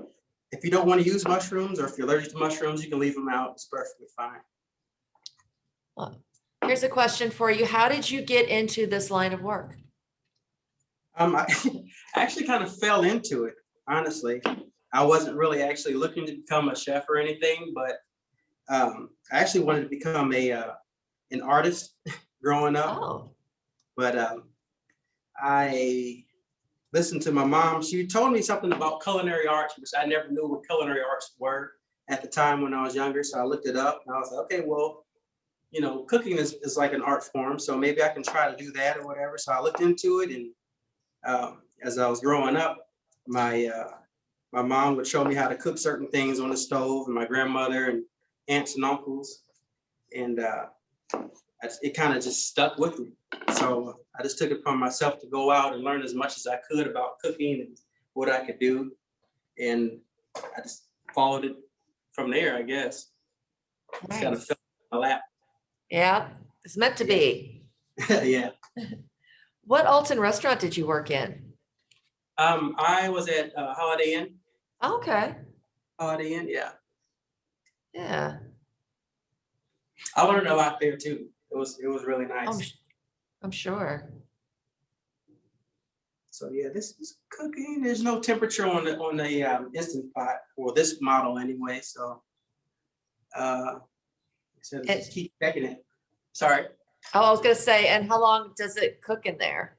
in that one? It's if I was using the pressure cooker part of it, you can pretty much put everything in there and mix it up, saute it first like I did, throw all your vegetables and everything in there, and you can probably just shut the lid and let it cook for no longer than 30 minutes, I believe. Wow. Sometimes about 15 minutes, depending on the type of beef that you're using. So. Oh, I have another question for you. They want to know, what time does your day start at Senior Services Plus, and how many meals are you making daily? My day at Senior Services Plus starts anywhere between 4 and 5 a.m. and usually out of here by 1 or 2 p.m. Okay. And our meals, what do we serve on our meals? About around 1,000 meals go out daily. Wow. We prepare 1,000 meals daily, and then we'll send out 5 packs at the end of the week for different clients. Oh, nice. Yeah, okay. We did mention that 1,000. That is quite a task. While the restaurant's open. Yeah, that's while the restaurant's open and other sites are getting congregate foods and everything else. So it's a lot happening. Oh, sure. A lot happening. Yeah, it is. Now it's just simmering away. So let that sit there. And here's another. Could you share what it's like to make all those meals on wheels? They said. Do you enjoy that? Is that rewarding? Yeah, it is. It is pretty rewarding. It's nice to know that you're getting all the meals out to people who actually need them, you know, and who can't come out and get meals on their own or whatever, if they're shut in or whatever the case may be in their particular situation. So it's nice to know that you're actually doing that for people and it's going out for a reason, you know. Yeah, that's pretty special. It keeps you going, you know. You're not Sure. just day in, day out for no reason. So Sure. My mother just started that. She doesn't live in this area, but she started in another area in Missouri and just started getting her Meals on Wheels, and she loves them. So I'm very happy that that's available for her. I just added a little bit more celery there that I had chopped up. Yeah, it's not bad. It's nice. It's nice meeting all the different people that come in too. Oh, you know, sure. Cafe, and it's like, you know, I have all different people from different walks of life, and they have their own stories, and it's not bad. That's nice. Oh, here's another question. Is there any timeline on when the dining room will reopen at Senior Services Plus? June 1st for the. I believe it's June 1st for the congregate meal only. Limited seating. And then we have limited seating, and I think that the time. We're not sure on the timeline. We're not sure on the time. We're waiting for guidance. Yeah, we're waiting for guidance on that. Okay. Oh, and here's congregate only. Yeah. Okay. Here's another question for you. Are you responsible for the menu selection? Partly. Okay. Partly. Yeah. You have your input. We all pretty much have input, you know, and then they'll take it and see what's feasible. Sure. Oh, someone wants to know, are you available for cooking lessons for groups or parties? Possibly. Okay. Possibly. I'm still working on. We have a lot of irons in the fire right now, so yeah. I think something I could probably work on. Yeah, and see about opening. Okay. Possibly. Yeah. So yeah, it's going. Let me put the lid back on there. We've got about another 5 minutes or so on this.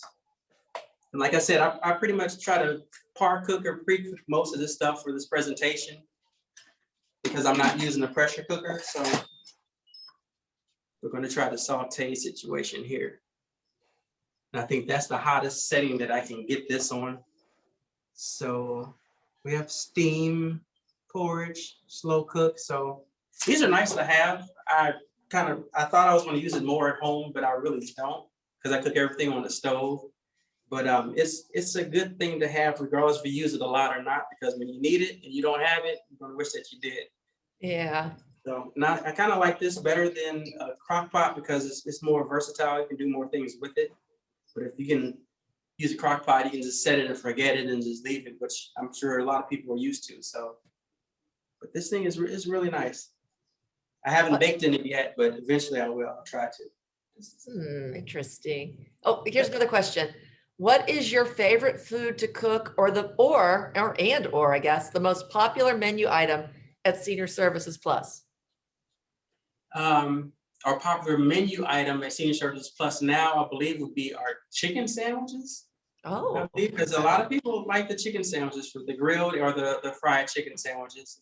The hamburgers, they fly off the shelf. They're every day it's a burger going out. So they seem to like that a lot. What else do they like? Salads. We serve a lot of salads. They seem to like that. We haven't brought back our soup yet, but I think eventually we'll probably try to incorporate soups with those salads again. Our salad bar is not open, but I think we'll try to do that a la carte, you know, the salads and the soup. So they'll be able to have that option. Let's see. What do I like to cook the most? Yes. I guess that's a hard question. I like. I would say Spanish. I would say, yeah, maybe Spanish food, Mexican food. That's my specialty. Nice. So I'm thinking I can lean towards that more so. Then I like Asian food too. So between Spanish and Asian, I like that. Someone wants to know, what was the first dish you cooked as a child and how old were you? First thing I kind of cooked? I started off with like pancakes, I believe, is one of the first things I learned how to cook on the stove with. Pancakes, eggs, and bacon. And I got that down. I was probably like 7, 8, 9. Oh. Like that. Because I remember having to stand up on a little step stool to get up to the oven and cooking it. It was just like I was impatient. And my mom was teaching me how to do the pancakes. We had to wait for the little bubbles at the top. She said, wait for the bubbles. You see all the bubbles? And then I flipped it and I was hooked on it after that. That's a good one. That's what my sons first learned to cook too. And that's stayed with them. So neat. Pancakes. It's pretty easy to do, you know? Yeah. Then after that, I think I went on to like maybe soups and one pot meals, like kind of like this here. You just dump it in there and just forget it, you know? Yeah, that's kind of nice. The mode of cooking on the stove without doing too much. Yeah. Oh, someone wants to know, do you cook your family's Thanksgiving and Christmas meals? I try not to. I try my hardest not to. But I used to do it a lot, but everybody kind of seemed to go their different ways in their own families and do what they do. So I didn't have to cook a lot. But now I think we still go to like, we'll either eat here for like the Thanksgiving dinner, we'll get meals from here, or we'll go over to the Holiday Inn. They have that banquet thing that they do. Oh, so we don't have to do dishes or anything. And it's like, we can just eat there and then enjoy it, you know? So that's a good idea. But it's one year. Yeah. For Easter. For Easter. The Easter dinner. Yeah, that was great. We saw Elvis. And yeah, Elvis sang to us. Hi, Elvis. Yeah. Okay, so while this is cooking here, I'll chop up some of these herbs because they're going to go on there next with the potatoes and mushrooms. I've par cooked the potatoes already. I got a couple to dice up still. So I just cut these in half. You can do the fingerling potatoes or the smallest potato possible that you can get, and just either cut it in half or leave it whole if you want to, because everything needs to be bite sized. So small potato. So tell us what par cooking means. Par cooking is pretty much like blanching, or we cook it about halfway. And with these water? Here, the potatoes, and then I pull them out when they're about halfway done, and I shock them inside of ice water, so they can stop. And then I pull them out of the ice water, let them drain, and then set them to the side. So now when I cook them in here, it's only be like half the time, if not less, for this demonstration for it to cook. So when I put all these in here, everything cooks at an even time. So I did that with the carrots. I did it with some of the celery, the potatoes, and the meat I cooked earlier too. So I can hear it going. So I let that cook. I have a question for you. Yes. Are you able to source any local vegetables during the growing season? We actually have vegetables here that we grow at Schoolhouse Acres. So I can go right outside and get like tomatoes or lettuce or anything that I need from out there. And if not there, I guess local farmers markets, when we have that, I'll personally go to the farmers markets and get what I need from there. Oh, I need to give you a time warning. It looks like we've got about 5 minutes until we take our break. Okay, I should get that ready. Okay. Oh yeah, well, we're good then. Let's see. I got some rosemary. I have some thyme here. Fresh thyme. You're running out of time. Running out of time. So we'll take that and we'll have some parsley here. Take that and I'll rough chop these all up. Chop. You can use dried if you want to, but I know fresh is usually, it gives you that better flavor. So parsley, rosemary, and thyme? Yes. Okay. Take that. We'll add that inside. It's about ready. We'll add our mushrooms and our potatoes. Mushrooms. I think that should be good on the mushrooms. Did about say about 12 button mushrooms in there. We have, let's see, that paprika, about maybe 2 or 3 tablespoons of paprika, smoked paprika.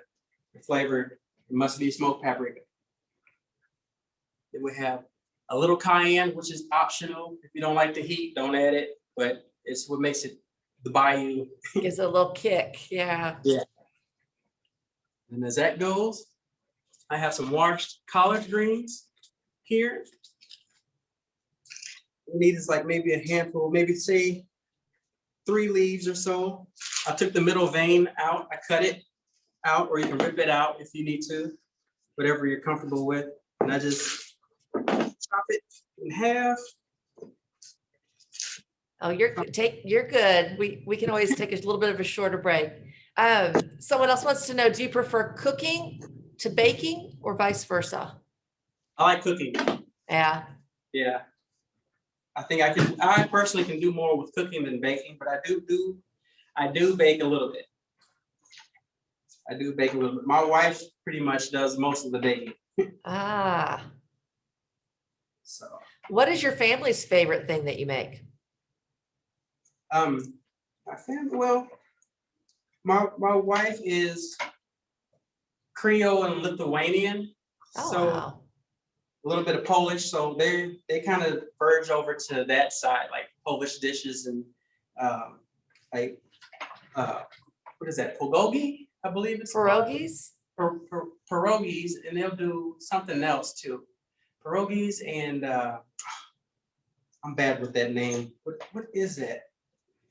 It's like they do the potato cakes, and they'll do the potato casserole. They'll do the wrapped up sausage and ground beef and cabbage. Oh, nice. Yeah. I forget the names of them, but they seem to make that a lot. Okay, so let's see. I think we have everything. Boiled greens. That we serve this over rice. Which let me see.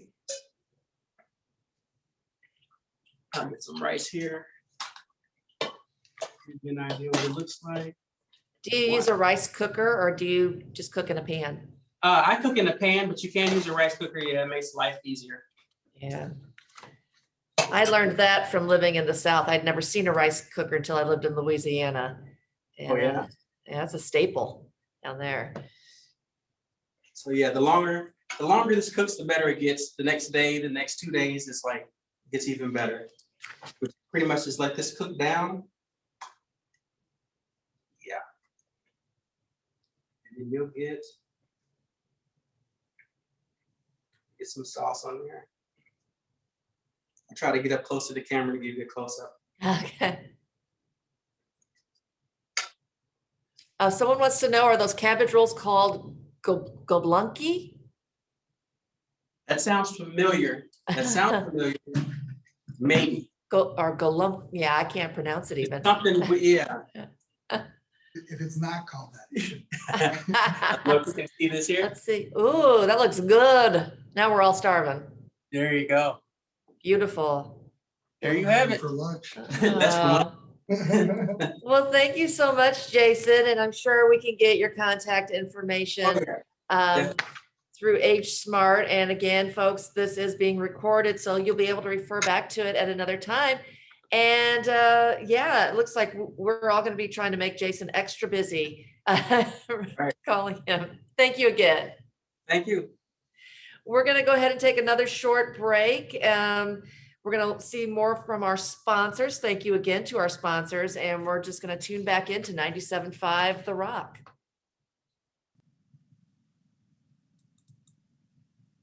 I had my foot on the gas as I left the road and blew out my mind. 8 miles out of Memphis and I got no spare. 8 miles straight up downtown somewhere. I just dropped in to see what condition my condition was in. I said I just dropped in to see what condition my condition was in. Yeah, yeah, oh yeah.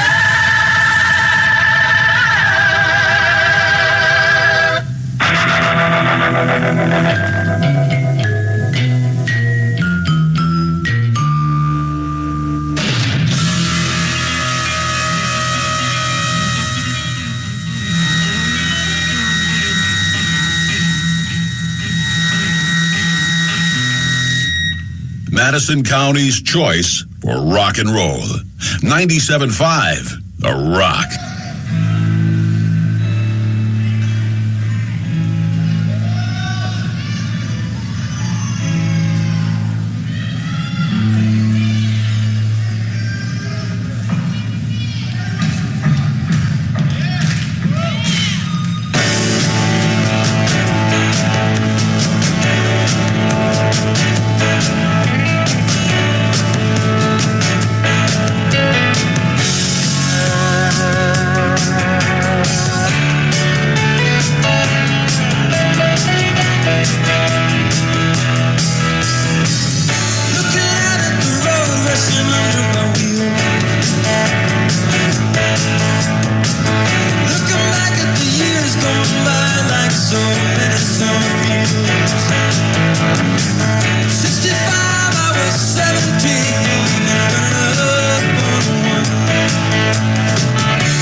Hi, and we are back.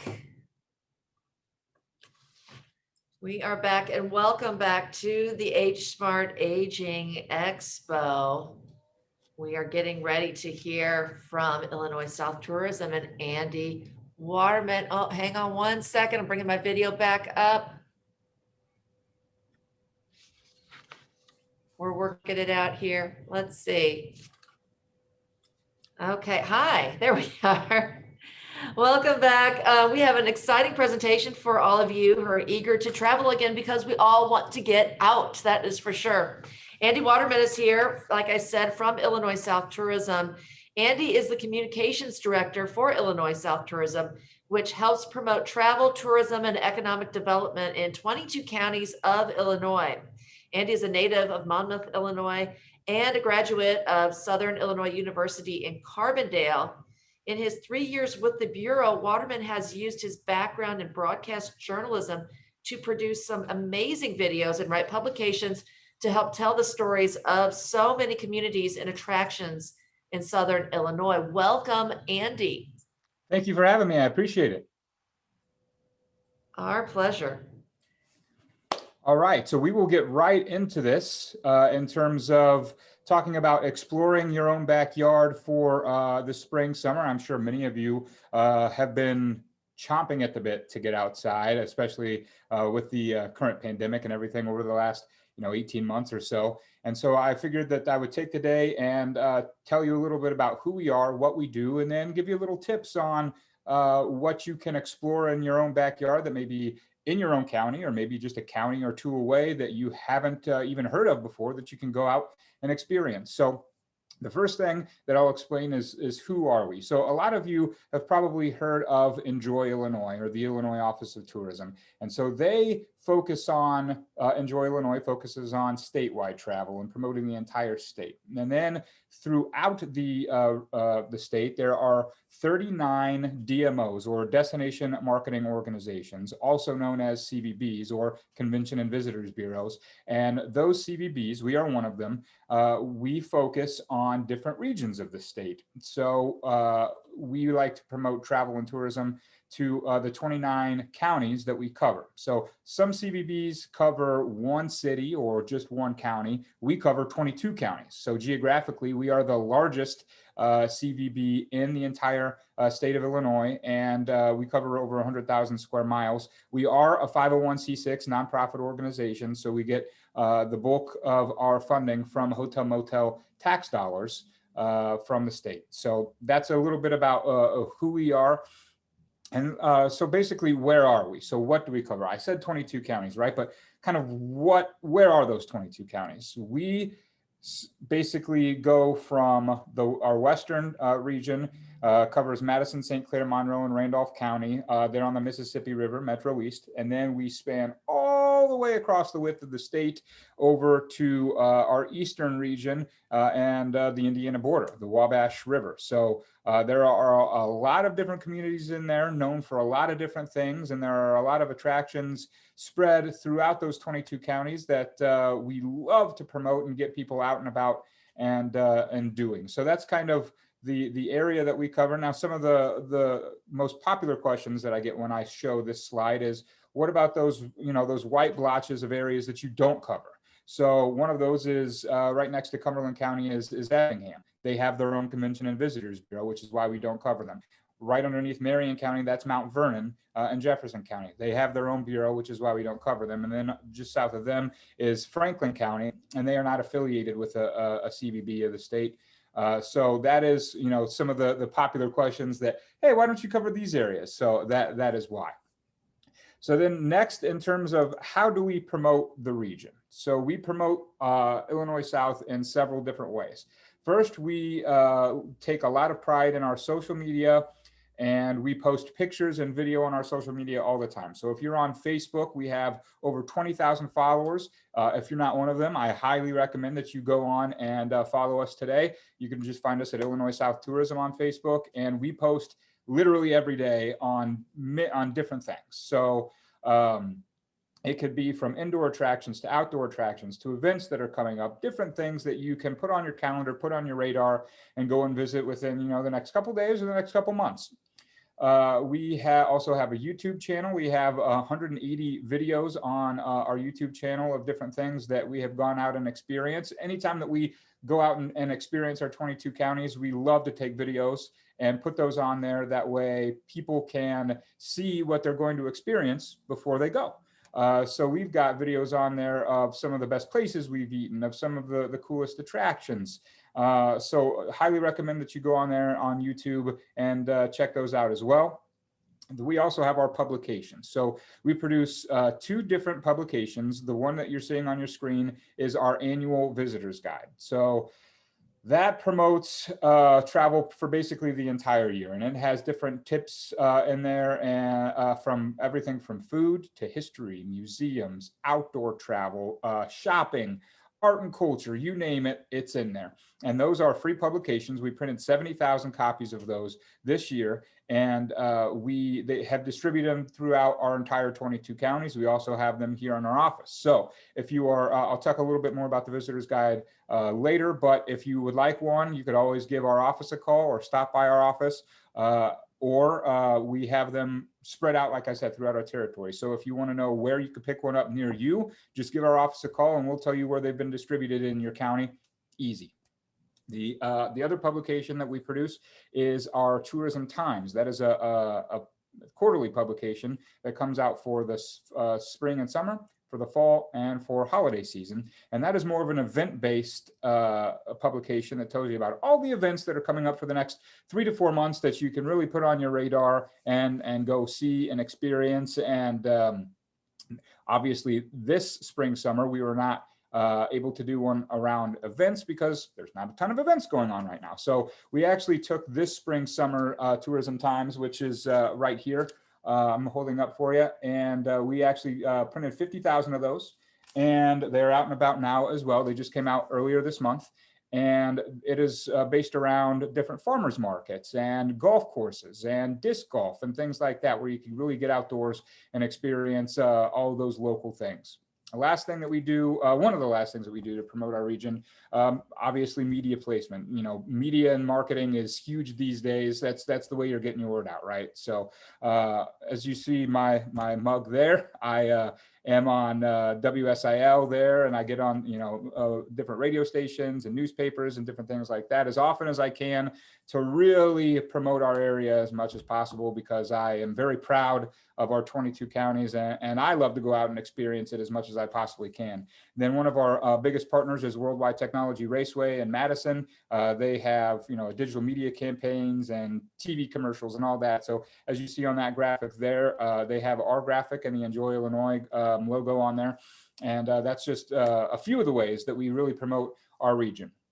So in terms of videos and community-centered videos, we really like to do. So we, and some of these, like you can go to our YouTube page, and these are all on there. So for instance, the folks in Breeze, the mayor of Breeze, when they were opening back up last year, said, we're open, it's June, you know, things are opening back up. Can you come help us? So I said, sure. So my background is not in tourism, it's in broadcast journalism. So I can shoot, write, edit video, produce it all, and, you know, do that for our communities. And so we went out there and we did something on how the restaurants and everything were opening back up. And it was just a minute and 20-second long video, and it reached over 43,000 people, which is amazing considering we didn't put any money behind it at all. We just posted it on Facebook, and it was shared a ton of times, and people really love that type of content. So that's one thing that we're able to do in terms of video. Another thing that we're able to do in terms of our video that we started is a series, several different series. One of them is called Made in Illinois South. Now, when people think of, you know, convention and visitors bureaus, they think of, you know, hotel stays and heads in beds and different things like that. We're more than that. And destination marketing organizations are more than that. We love to promote economic development and things that are made in our region. So started this little series called Made in Illinois South, and we promote the works of local makers, artisans, crafters, and more to help economic development and shop local efforts. So We've got different breweries that we've done on. We've got a guy who makes handmade wooden hunting bows. One of the pictures here is a gal that over in White County, she does handmade brooms. Brooms of all different shapes and sizes. She's even done Harry Potter's brooms and witches' brooms. So, and she does them all with machines from the 1800s. There's no electricity involved. She does it all with her foot and a pedal. It's amazing to watch. And that video and all of those Made in Illinois South videos are on our YouTube channel. So that's another way that we're able to help folks in our area kind of promote what they have. I know that some of you may be like, oh, that we've never even heard of that, that broom maker. Well, that's our goal, is to get those folks out there as much as possible to people. And maybe if you're interested, you can check her out and maybe get a broom from her. That would be great.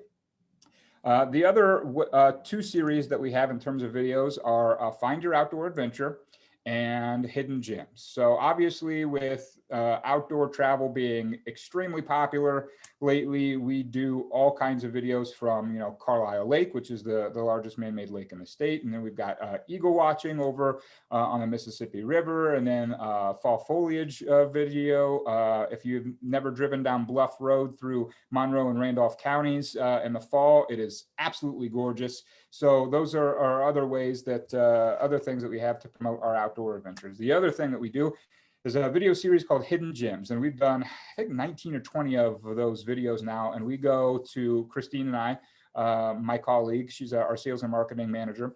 We go to different places, whether it be, restaurants or attractions or different things like that, that maybe people in certain communities have heard about, but outside of those communities, they're not extremely well known.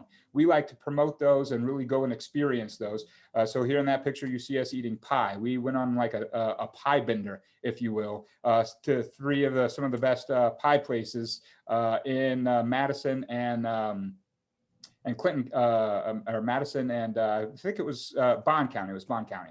So you can go watch that video if you would like as well, and all the other hidden gems that we have to experience. So, and then in terms of our visitors guide, I talked a little bit about it earlier, that you can go pick up. We have everything in there from agritourism, which you see, to food. Yes, that is a 25 patty smash burger. That is over in from a food truck over in Wabash County. And you can get that, and they'll actually name it after you if you defeat it. So that is just some of the things that you could check out in our visitor's guide. And like I said, if you want any more information about how to find a visitor's guide, you can view it online. We have you can go to ISSUU. It's called Issue, and you visit Issue online. You search for Illinois South Tourism, and literally every single one of our publications is on there to view online. You can flip through it digitally. You can click on different links to go to a certain company or business's website. So please feel free to go on there and view that. And if you're more of a fan of the hard copies, you can request a hard copy as well by going onto our website, IllinoisSouth.org. We have a link there. And then you could also just call our office and say, I want to pick one up today. Is there one, locally near me where I can go get one? So there's our visitor's guide. And then we also, as I mentioned earlier, have our tourism times, where in our newest tourism times, we have everything from road trips. Road trips are huge. The Enjoy Illinois is pushing road trips with itineraries big time this year. And there's over 60 itineraries for road trips on enjoyillinois.com. We've come up with several as well. And here's just a few, whether it be a ladies trip or a family trip or historic adventure, you can find those in our tourism times as well. And same thing with the visitor's guide. We've distributed those all across our territory. So if you would like to go pick one up locally, we can let you know where those are at. Or if you want us to send you one, we can do that as well. We are already running short on those. We've had a huge demand on them, which is great. And I think we only have a couple hundred left, which is crazy considering we just got them in 2 weeks ago. So that just goes to show you that people are wanting to get out, they're wanting to travel, they're wanting to experience things that are literally only a half an hour to an hour, maybe a couple hours away from their homes. If you would like to, if you're not on social media, but you are a fan of going to websites, we also have a great website. So you can go to IllinoisSouth.org. That is both on mobile and on desktop and tablet. And if you go on there, we also have an events page where you can click on menu. The first thing that comes down is events, and you can literally check out all the events that we have been told about in our region for the next several weeks. So you can go on there. You can also submit an event. If you know of an event that's happening that's not on that calendar, you can click on the blue submit button and submit all the information for it. And then we will approve that and get it on the website if it applies to tourism. So that's just another way that you can look at different things that we provide. Now, you've heard me ramble on about things that we do to promote our territory. Now, a few of you are probably like, well, we want to take a trip. What do we do? So time for a trip, right? One of the first things that I recommend to folks who are really into history is a trip down the Kaskaskia-Cahokia Trail, runs through St. Clair, Monroe, and Randolph counties. It is actually Illinois' first road. So we'll start north and head south. If you go to the Cahokia Courthouse, many of you might not have known, it is the oldest courthouse in Illinois. Kind of cool. Go to learn about a few things, take some pictures, and then from there you can head south to Maystown. Maystown is a beautiful little community. The entire village of Maystown is on the National Register of Historic Places. There are not many communities or villages that could say that. It's like going back in time. Once you cross their brick bridge, it's amazing. And they have a B&B and an ice cream joint and a museum and a coffee spot as well. So definitely recommend a trip to Maystown. A lot of history there. From there, you could go to Fort Deschartres and Prairie du Rocher. That is home to the oldest building in Illinois. Now, Fort Deschartres was built back in the 1720s. Much of it was destroyed in flooding, but there is one building, and that is the Powder Magazine that still stands. Much of Fort Deschartres that you see has been rebuilt over time, but the Powder Magazine is still original, and it's the oldest building in Illinois, built in 1720. You could also, from there, head to Chester, which is hometown of Popeye the Sailor Man creator E.C. Seeger. They have Popeye things everywhere in Chester, and you can go on a little scavenger hunt, if you will. They have Popeye statues, over a dozen of them spread throughout town, where you can go and you can find them. They have a map that you can pick up. And you can go and try to find all these Popeye things. And then in one of their parks there, they have Popeye cutouts where you could take pictures with. And then they have the Spinach Can collectibles where you can go and buy some Popeye memorabilia before you head out of town. And lastly, on the trip there, you have the village of Kaskaskia, which is actually the first state capital. And it's home of the Liberty Bell of the West. And a lot of people don't know this. It's actually located west of the Mississippi River, which is kind of neat to say. And the only way that you can get there is by either taking the ferry across to Missouri or traveling into Missouri to get to Kaskaskia. It's pretty neat. Another road trip that I highly recommend is going down the National Historic Road. Which is also known as US Route 40. That spans, it kind of travels parallel to I-70. And if you start out in St. Clair County, you can visit the Gateway Geyser, which is at Malcolm W. Martin Memorial Park. That is actually the tallest water fountain in the United States. And on days that there's no wind blowing, it can shoot up to 630 feet, which is the same height as the arch right across the river. That's really cool to see. They're actually going to start, that's going to start May 31st as its first eruption of this year. And then it happens every day at noon. After that until the fall when they shut it down for the season. Then in Highland, Highland has a great downtown shopping area with amazing sweet treats, from the chocolate affair to patty cakes to, they've got the Laurie Theater there has great ice cream and gourmet popcorn. And I mean, it's if you're hungry, definitely stop in Highland because they've got some great sweet treats. From there, traveling east, you will run into Pocahontas, which has some great antique shopping and a barn quilt trail. If you head east on the historic National Road from there, you'll run into Greenville, which has 3 great museums and 2 agritourism stops. So the agritourism stops would be Marcoot, Jersey Creamery, and then the Milk House, which is by Rolling Lawns. And they have some amazing fresh milk. On Saturdays, they do donuts and milk. Another great place to stop by. The museums there. They've got the American Farm Heritage Museum. They've got the Bach Sculpture Museum, and they have the Demoulin Museum, which is one of the quirkiest museums you'll ever see. It is really cool to experience. They have different lodge initiation devices there that they'll show you. It's pretty cool. From there, head back east, and you'll run into Vandalia, which is home to Witness Distillery, which just opened late last year. The Old State House, Abe Lincoln, as you see in the photo there, and then the Kaskaskia Dragon, which is actually, yes, a fire-breathing dragon that you can put a token into. You have to go to the hardware store right by the dragon, pick up a token or a few tokens, and you put it in the slot there, and it'll breed dragons. Cool, kiddos love it. It's a good picture opportunity. And then if you keep heading east, you'll run into Casey, which is home to Big Things in a Small Town. Casey, for those of you who did not know, has 11 of the world's largest things as certified by the Guinness World Book of Records.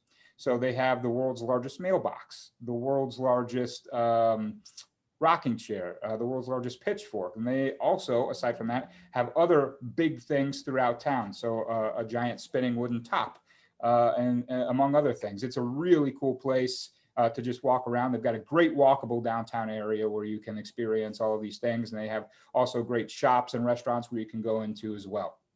Last place on the US Route 40 before you get into Indiana would be Marshall. Now, if you love murals and art, Marshall is the place to go. They have over 24 murals in town where you could go around, take pictures, and kind of go on a scavenger hunt for those if you like. And then they also have the world's largest gavel there as well at the courthouse, which is pretty neat to say. For our next trip, a lot of you are probably like, well, we would like to get outdoors and go on walks. One of the things that I hear a lot of is, we'd like some paths that are paved and are good for wheelchairs or strollers or different things like that. So here are a few of those. Carlisle Lake has a few paved paths for walking and biking. The National Shrine of Our Lady of the Snows in Belleville has a great paved walking area and great attractions to view there, from the spire to the grotto and everything like that. The Swansea Clinton Hills used to be that is in Swansea, and that used to be a golf course. And now they have, it's basically like a big park. The walking path is still there, the cart path where folks can walk along, and they actually have disc golf there now too. If you're into disc golf, or if you just like to watch it, you can walk around the path and watch folks play disc golf. And they also have a couple ponds there that you can fish in if you like. And then down in Monroe County, there's Paul Whiteman Subterranean Nature Preserve.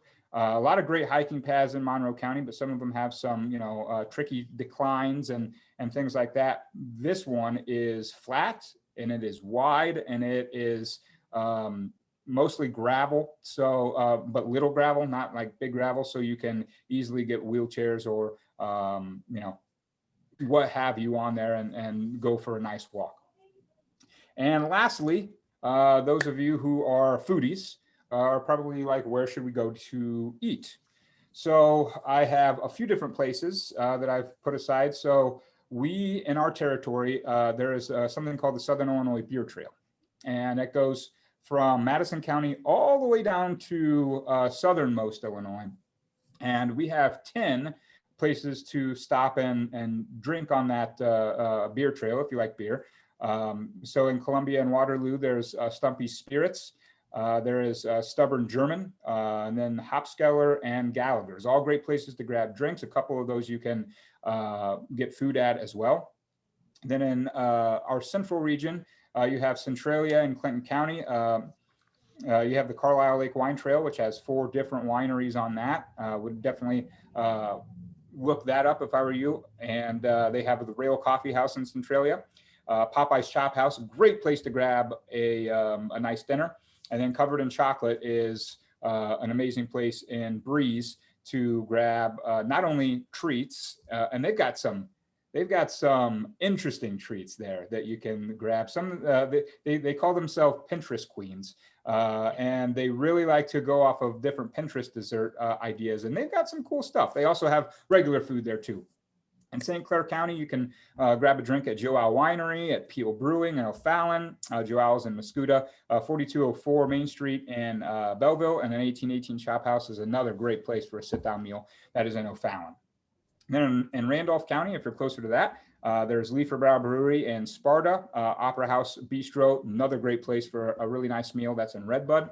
White Rooster Brewing is in Sparta, and then St. Nicholas Landmark is in Chester. There's also another St. Nicholas Brewing, and that is in DuQuoin. So those are a few of the great places that you should definitely, if you want to take a day and just pig out and just eat and drink, those are some ideas for you. So at that, with that, I will go ahead and wrap things up, and I will take any questions that you have at this time. Yeah, we did have one about the bike trails, but I think you might have covered that. They said, do you have any information about bike trails and the region you cover beyond the fantastic trails in Madison and St. Clair County? And I think you covered that. What is a barn quilt trail? They want to know. I could partially answer that, but I'm sure you've got a much better answer. So if you have driven past a barn quilt trail, then you might not know what it is until somebody explains it to you. So basically it's like a square, and it can be decorated in many different fashions. It's almost like a coat of arms for whoever has like your own, Yes, so many people create them and they paint them themselves, and then they put them on their homes or their barns or different community buildings. Put them on outside of there, like in Pocahontas. I think their village hall has one on their village hall. So if you haven't seen them, that's kind of what they are. Over in Edwards County, which is Albion, in our eastern region, they have a really large barn quilt trail that goes throughout the entire county. If you want to just take a day and drive and see those and take pictures of those, you can. A lot of these folks, if you just stop and knock on their door, they'll tell you about it and how they created it and why it's important to them. So there's stories behind all of these things. But yeah, the barn quilt trails are, if you're into that sort of thing, they're pretty neat to learn about. It's kind of fun. It's almost like an Easter egg hunt too. It really is. I know if I live in the Pocahontas area, and if you go through Pocahontas, they're almost every business. And then if you take Old Pokey Road toward, well, we call it Millersburg, but it's really East Huron on the map there. You'll see them in on people's barns and their homes as well. We have another question for you. Well, a couple of questions. Any good recommendations for good places to go camping? They said they've been to some beautiful state parks in Illinois.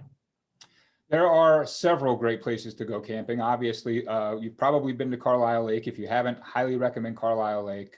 They've got, all kinds of commodities and accommodations for any type of camping, whether it's tent or, hookups for, an RV or anything like that. Another great place to go camping is actually in our eastern region.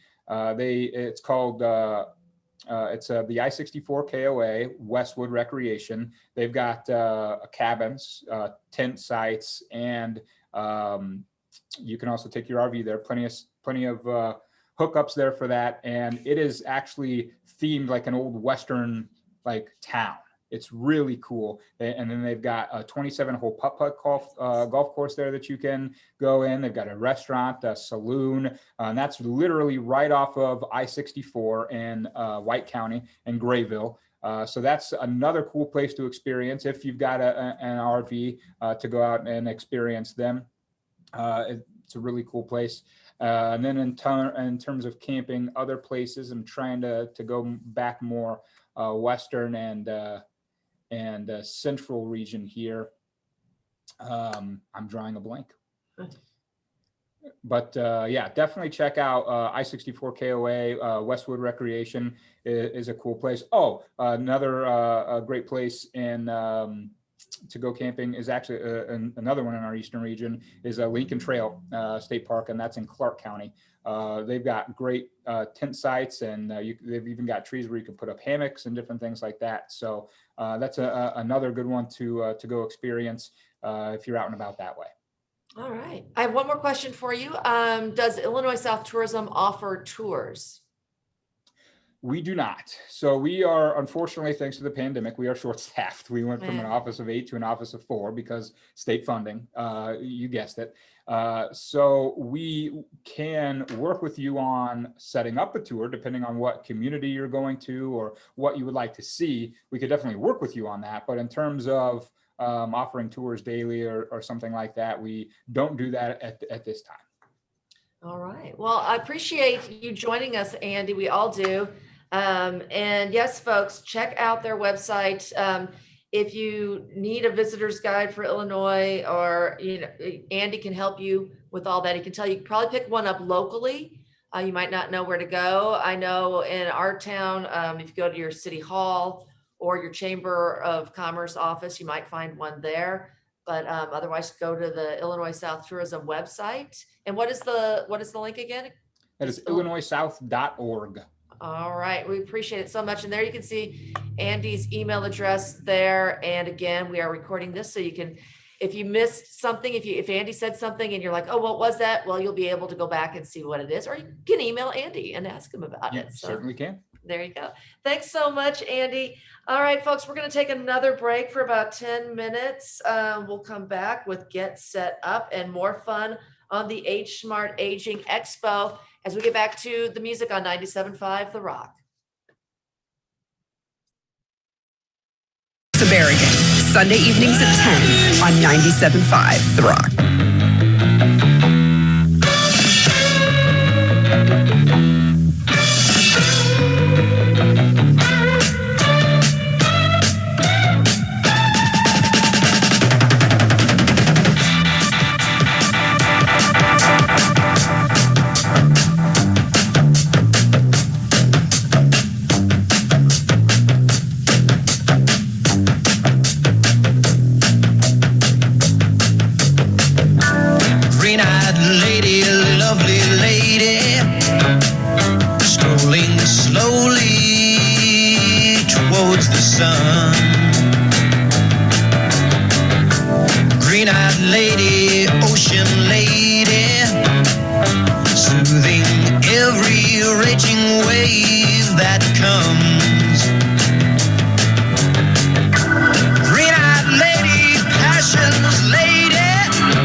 Dressed in love, she lives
for life.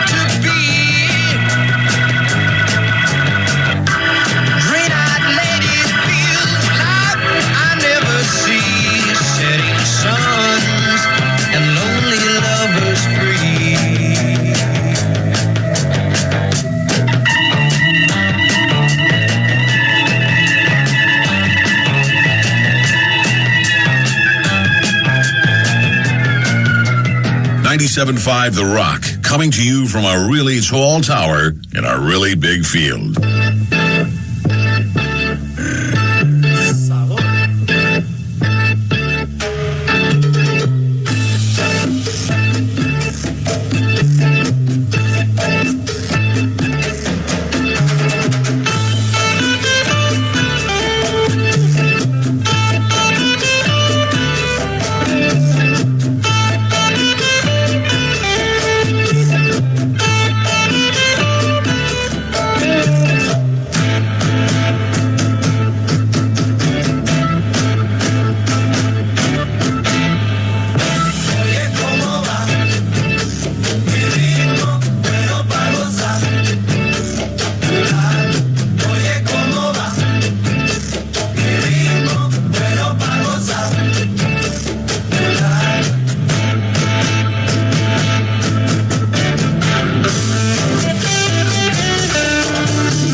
.5 The Rock.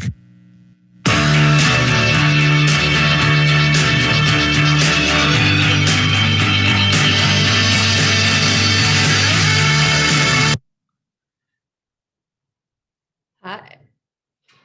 Hey, everyone. Can you hear me? Okay. We are back. Again, welcome back. And again, thank you to all of our sponsors. This has been a great time. Thank you again to Andy from IllinoiSouth Tourism for all those great travel ideas and all the information about this wonderful area that we live in. We're pretty fortunate. There's a lot to do. Well, speaking of a lot to do, and then, of course, we couldn't do much before. During the last year, Age Smart has teamed up with GetSetUp to deliver virtual programs to older adults, which we're so fortunate to have that connection with them. Today, GetSetUp is going to share a bit about how to participate in the virtual programs, and then you'll have the opportunity to learn the hustle. Welcome, folks. Thank you so much. All right, next slide. Hi, everyone. I'm Michelle Paganucci with GetSetUp. I'm joined by two of my colleagues, Max Sanford and Shirley Mitchell. And we're really proud to talk about the program that we have with Age Smart. And Age Smart, we just celebrated our 1-year anniversary working with Age Smart. So we're really excited to be able to have a larger audience and talk to you about all the great things that we're doing with Age Smart. So first, I want to show you a quick video to give you all a preview of what our company is all about.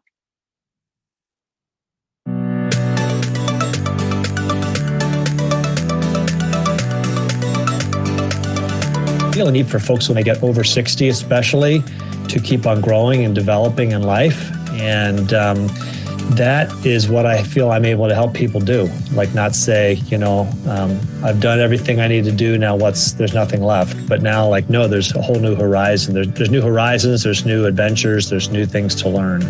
GetSetUp has made a huge difference in the past 3 months since I found it, because it's given me a very fun life that I wasn't having before. Because to be able to log in and take classes in all types of topics, meet people from all over the country, some cases from different parts of the world, it's just been a saving grace to me, because as a teacher, as a counselor, as a person who's used to interacting with people and loving to interact with people, and getting to just learn so much, I'm like a sponge. So this has been such a wonderful experience for me, and I look forward to the classes that are yet to come.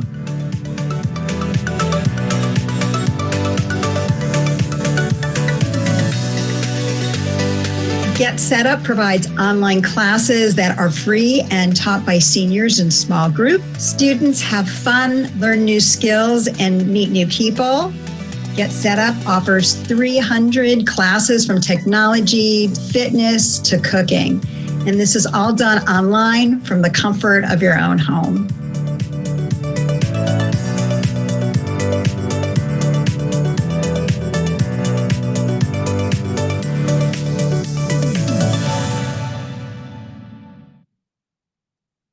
All right.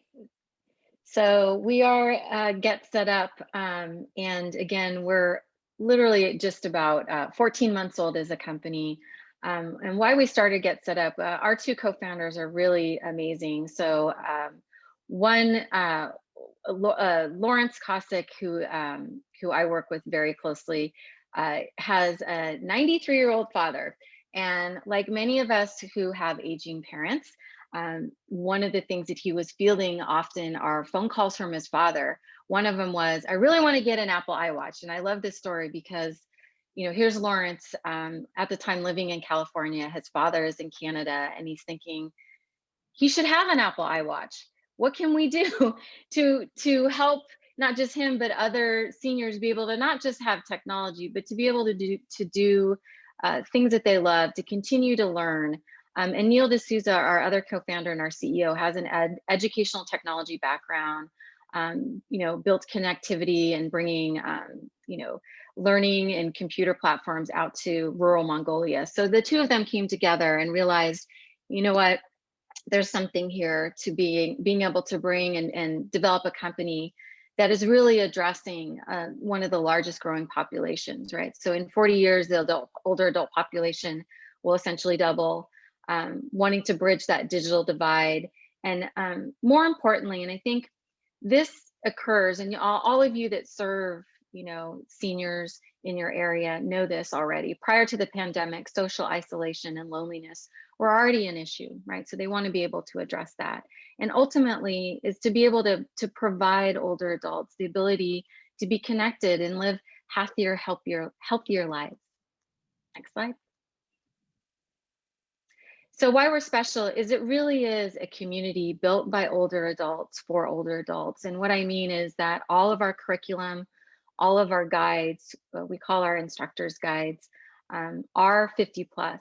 So what they do is that they are retired and in most cases professionals, but not necessarily. We do have quite a bit of older retired educators, engineers, teachers, college teachers. It doesn't really matter necessarily, but that was the basis of our guides, and it's grown since that period of time, that you don't necessarily have to be on GetSetUp as a guide and do what you did in your former working life before you retired. And Shirley is a really great example of that. You'll meet her later.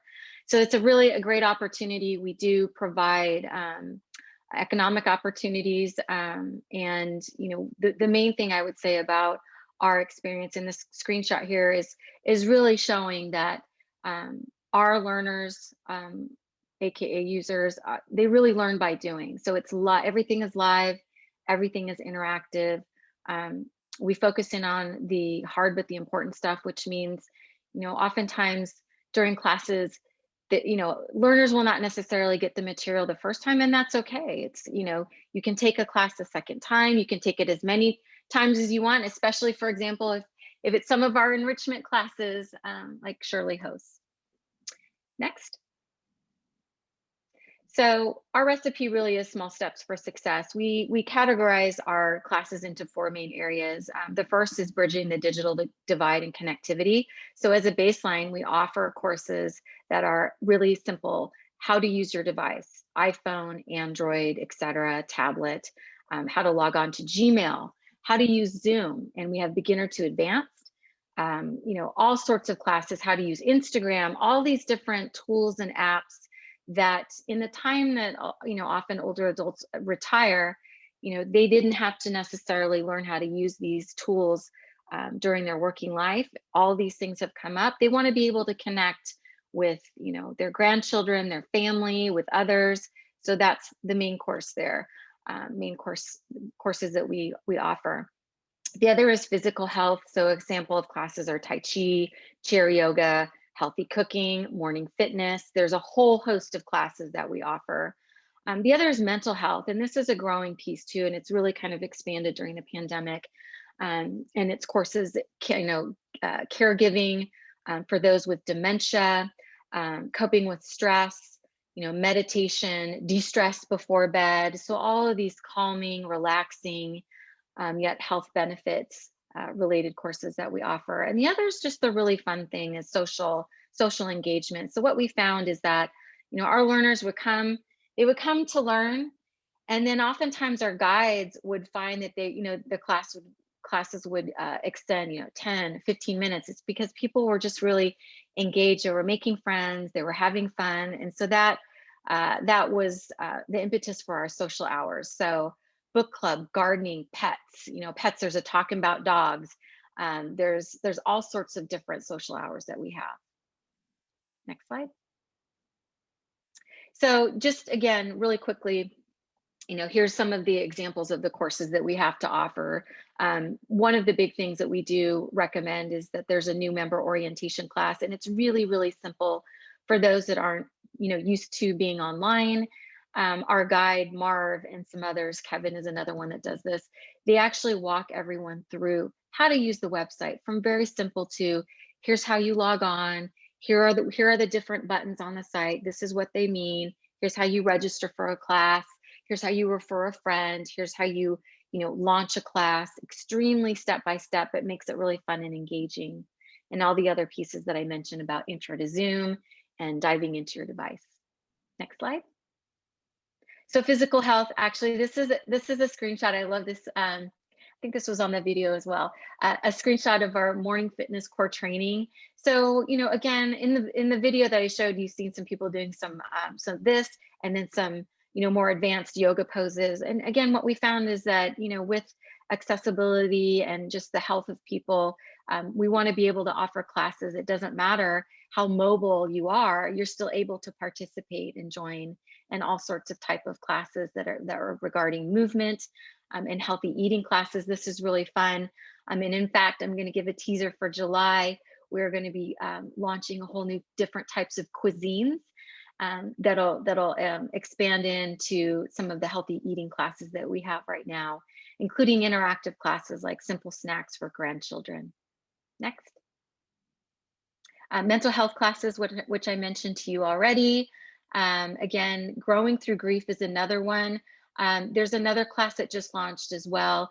It can be considered enrichment, but it's really quite fantastic. And I'm really excited to talk about this because I personally, for me, my mom is a recent widow, and it's a class called Traveling While Solo. So, things that, get people thinking about what is life like after you lose, your partner or a loved one or all of that. So again, really wonderful classes that we have to offer. Next slide.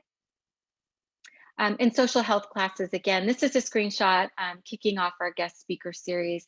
And some of you might recognize that face in the top left. That's Rick Steves. So he was quite wonderful. And we launched a series with him that focused in on traveling, what traveling will be like after the pandemic, his tips and tricks. And we had, an ability for 30 of our learners to have kind of front row seats to ask Rick questions. But again, we offer all sorts of different courses. The guest speaker series too that we've launched is also going to feature Learn with Leaders. So next week, for example, we have the CIO of Zoom. He actually came out of retirement after 60 to help Eric, the CEO, really grow Zoom in 2018. We also, I'm very proud to say, we are launching a retired NBA series program. So we will be hosting John Starks, who was a former player with the New York Knicks, and we're really excited to offer other wonderful speakers. So in about 25 minutes, we will be hosting the co-founders of Womanness to talk about life about menopause and all sorts of others as well. Next. I'm going to turn it over to Max right now, and we can talk a little bit about the GetSetUp schedule, and then we'll turn it over to Shirley. Perfect. Thanks so much, Michelle. Hey, everyone. So throughout the day on GetSetUp, we have various classes scheduled. This includes weekends as well, but the bulk of our programming and classes fall between Monday and Friday. Our most recent significant addition you could see on this slide to the platform is GetSetUp TV. So this is a new feature where you can watch in-session classes without actually needing to be registered for the class. The thought process behind this was to make accessing GetSetUp classes as simple as having your TV switched on at home, where you may have programming running constantly, but you're not necessarily fully engaged the whole time. We found it's a great way to get a taste of what the GetSetUp class environment is like for those who may be weary of committing themselves to a full session right off the bat, or if you don't necessarily want to be fully engaged or actively participate, you can sit back, relax, and learn something new. Next slide, please.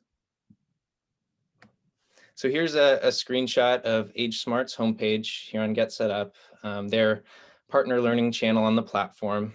This is where new individuals go to familiarize themselves, sign up and register for GetSetUp, or where existing learners go explore and book new classes. Quickly on the left-hand side there, you can see there's a navigation bar directing you to the following. So the first is the entire class catalog. Here you can search by category, filter by new classes or particular series themes that we're offering. And then the schedule below that, which breaks down class offerings by date, the button to view what is playing on GetSetUp Live TV, as I just touched on. And then you can also hand select or pin classes to feature on these pages. Here on Age Smarts, you could see our guest speaker offering. This offers a nice element of customization. And then on to the next, please.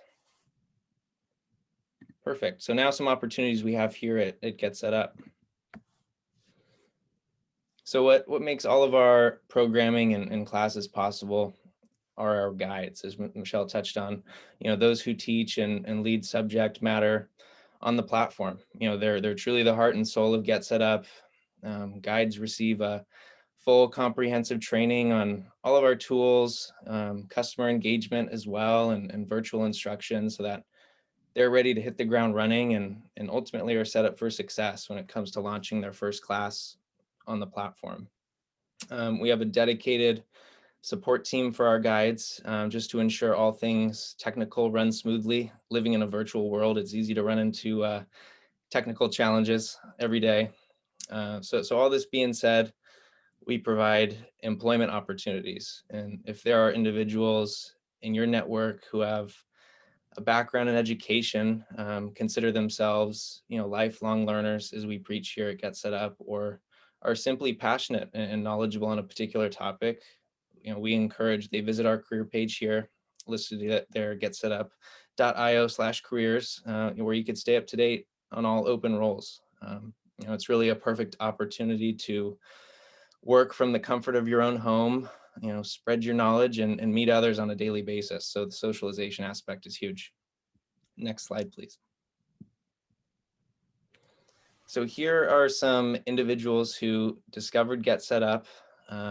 They started out as learners and transitioned to, ambassadors and even guides. So ambassadors are what we refer to as very active users on the platform, someone who has attended a certain threshold of classes, signifying them as an active member of the community. So, we lean on all learners for feedback to hear about their experience, especially our ambassador community. So along with ambassadors, interest groups, they can be virtually any topic of interest, whether it be a skill, passion, or certain hobby. Shirley, as we touched on, who you can see on the top right, teaches one of our most popular classes on the platform, Get Moving by Line Dancing, along with learning line dancing, a beginner course, and coping with stress using music and movement. We're excited because you'll have the opportunity to meet her shortly, as she was kind enough to join us today, so you can experience firsthand what a class is like. Her line dancing classes are one of the most engaging sessions to be a part of. And of course, getting up out of your chair and moving a bit definitely can add to the fun. Next slide, please. So now our speaker series. This is quite new, as Michelle touched on a little bit. Our guest speaker series we recently launched. It features a very diverse set of individuals across multiple fields who lead the conversation alongside a guide host and offer up their perspective on the particular area of expertise or subject matter that's being covered. They'll continue to include leaders and executives in the world of tech, retired athletes. Recently, we just had a face yoga workshop, storytelling for grandparents, and also how to best navigate a later in life career pivot, amongst a pandemic and as we transition out of it. So most notably in April, as Michelle touched on, we had the pleasure of hosting Rick Steves. He spoke on the current state of travel, touched on some of his favorite travel memories, along with some of the latest projects he's working on. And if we go to the next slide, we can see a breakdown of what our speaker page looks like.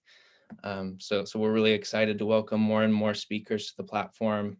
It's a tremendous addition. We look forward to expanding and sharing with our learners. So we encourage you to visit getsetup.live or even email speakers@getsetup.io, where you can nominate a speaker. As we continue to build out programming, we want to hear from our community, what they want to be featured. And next slide, please. So lastly, we want to help you spread the word to share GetSetUp. Whether it's promoting within your network, that's something we can absolutely help facilitate. Our team, and along with AgeSmart, can provide you with materials such as flyers to include in newsletters, imagery to incorporate on social media posts. We really encourage you to share GetSetUp with your friends and family. Our contact info, we wanted to list below.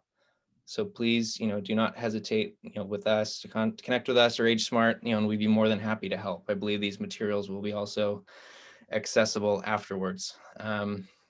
So now we'd like to give a warm welcome to Shirley. So she'll be giving everyone a live interactive taste of one of our Get Set Up line dancing classes. We encourage you to partake and have a little fun. So Shirley, I'll go ahead and pass it over to you. Thank you. Thank you. Can you hear me? Okay, terrific. Let me just first say I started with Get Set Up as a learner, which you've already been informed.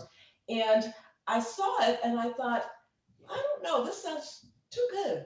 So I took my first class and it was just terrific. I was so excited to have another senior teaching me about technology, and I could ask a question right then. It was interactive, and that was just so exciting for me. And I started taking more and more classes. Then I thought about the fact that I love to line dance, and I had a hard time learning.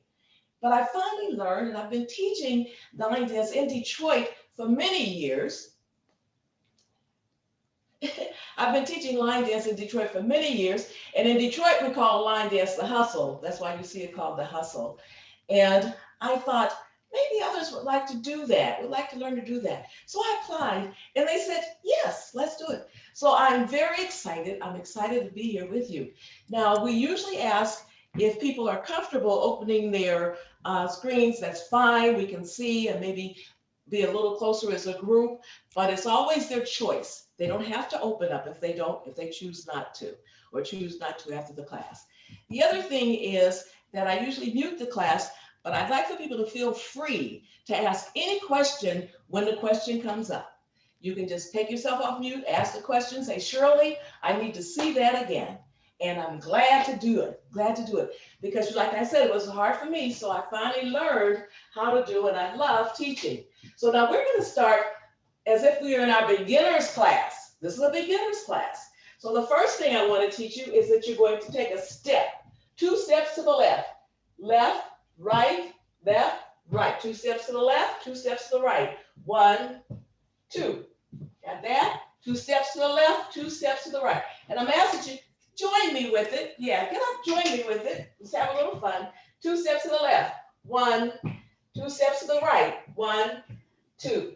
Step back on the left, slide the right back. Step back on the right, slide the left back even. So that's step back left, slide right, right, slide left. From the top, 5, 6, 7, 8, 2 steps to the left, 2 steps to the right, step, slide, step, slide. Last step, well, almost last. You're going to go up on your toes just enough so you can move freely, just enough to move freely, and left, right, rock. 1, 2, 3, 4. Okay, from the top, 5. Make sure you also keep your steps comfortable. You don't have to step far. You don't have to step too close. You should be comfortable. You should be not off balance, right? 1 to the left, 5, 6 from the top, 5, 6, 7, 8. 1, 2, 1, 2. Step, slide, and rock. 2, 3, 4. Now, as most hustles, this is a 4-wall hustle. It goes a wall to the left. So here we're standing to your left. That's where the turn's going to be. And you're going to turn when you get ready to start over like this. Walk, 2, 3, 4, and left. 2, right, 2, step, slide, and rock. 2, 3, 4 to the left. 1, 2, that's it. 1, 2, step, slide, and rock. We ready for the music? Or anybody have a question? Ready for the music? All right, here we go. We do this to Johnny Taylor, Slide On. This is a very old hustle. One of the first ones where they called it.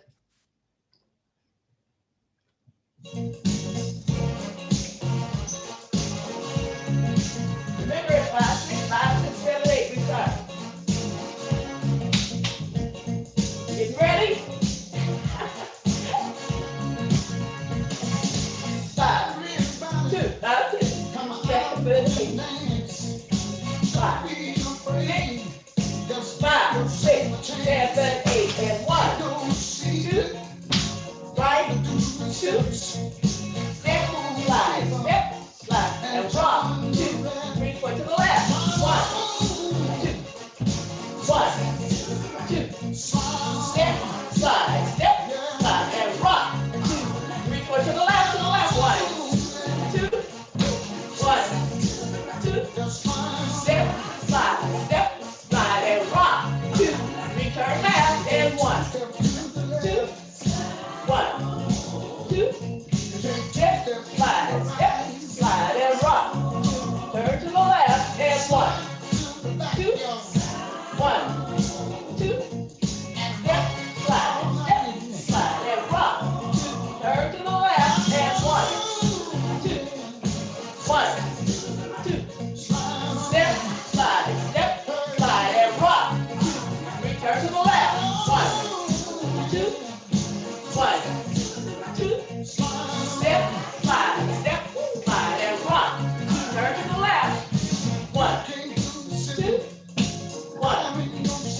and rock.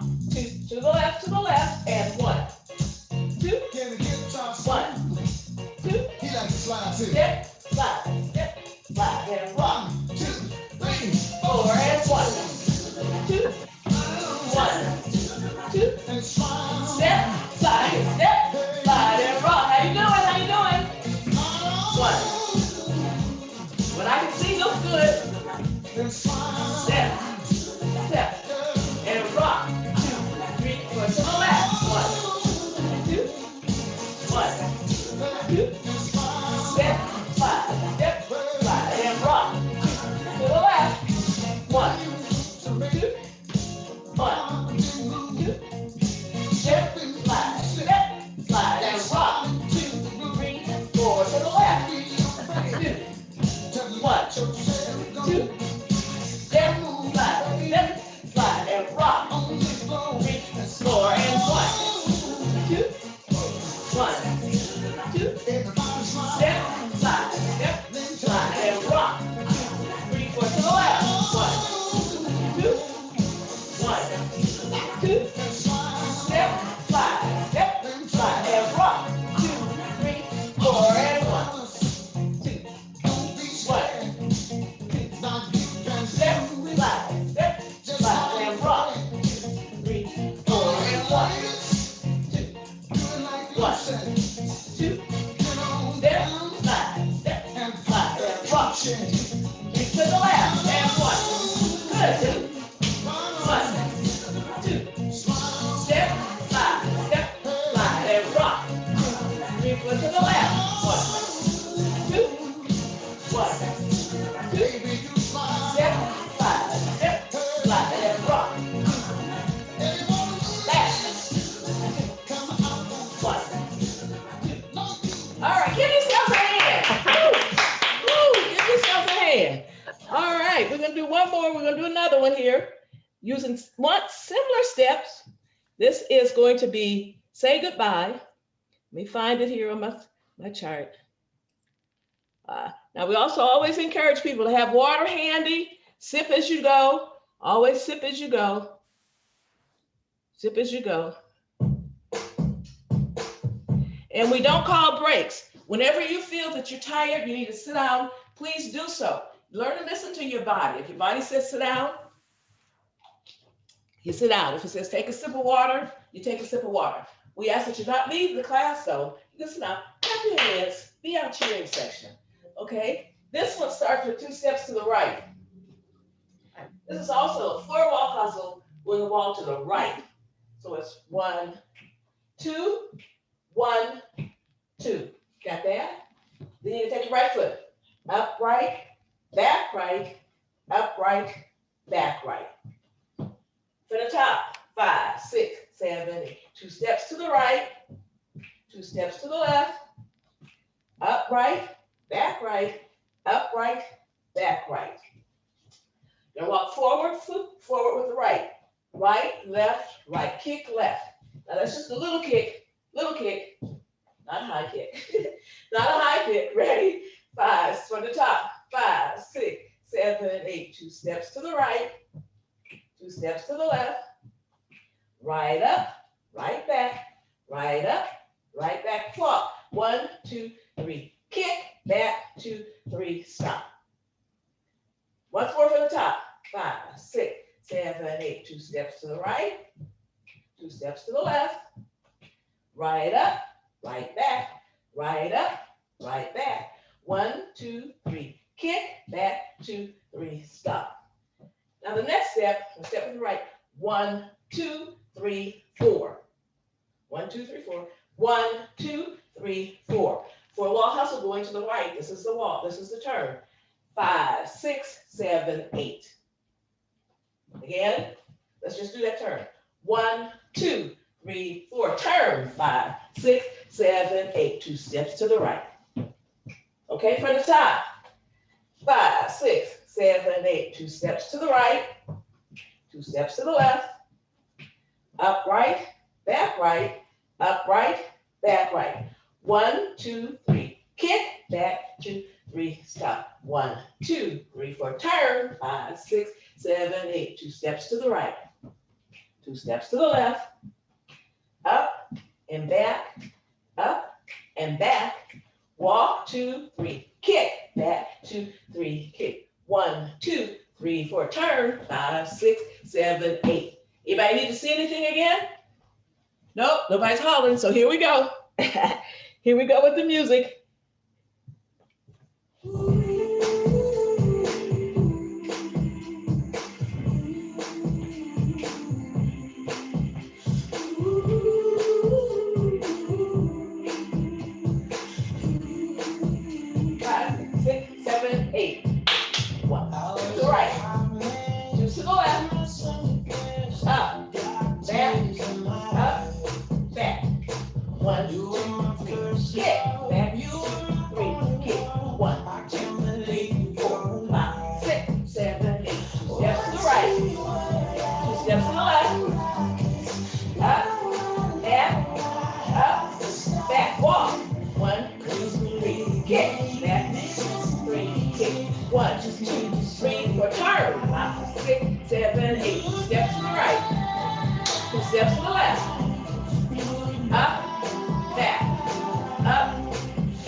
How did that go?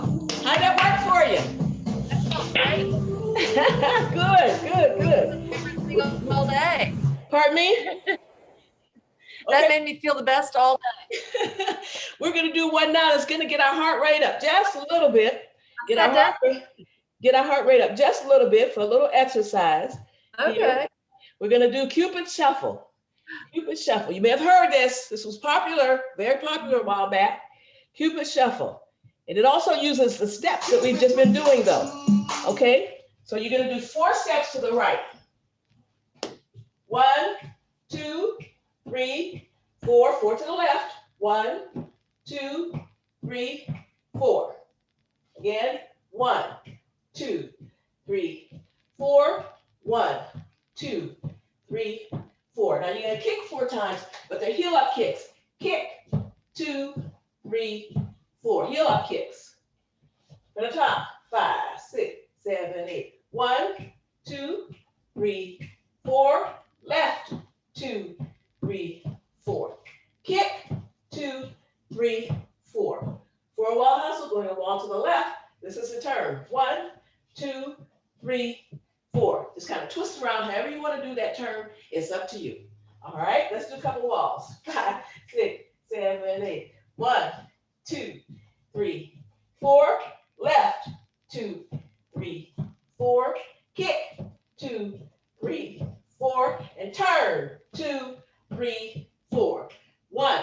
2, 3, 4. To the left, 2, 3, 4.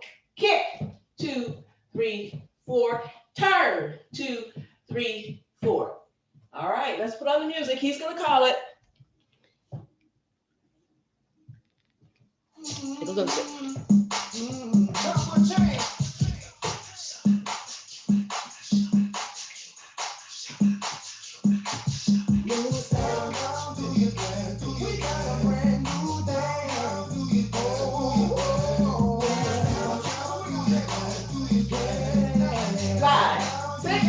Five, six, 7, 1, 2, 3, 4. Left, 1, 2, 3, 4.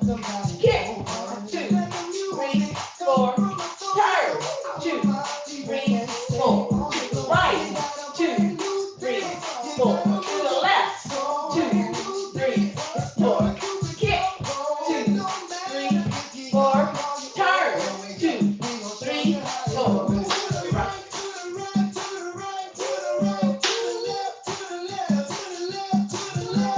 Kick, 2, 3, 4. 1, 2, 3, 4. 1, 2, 3, 4. To the left, 2, 3, 4. Kick, 2, 3, 4. Turn, 2, 3, 4. Right, 2, 3, 4. To the left, 2, 3, 4. Kick, 2, 3, 4.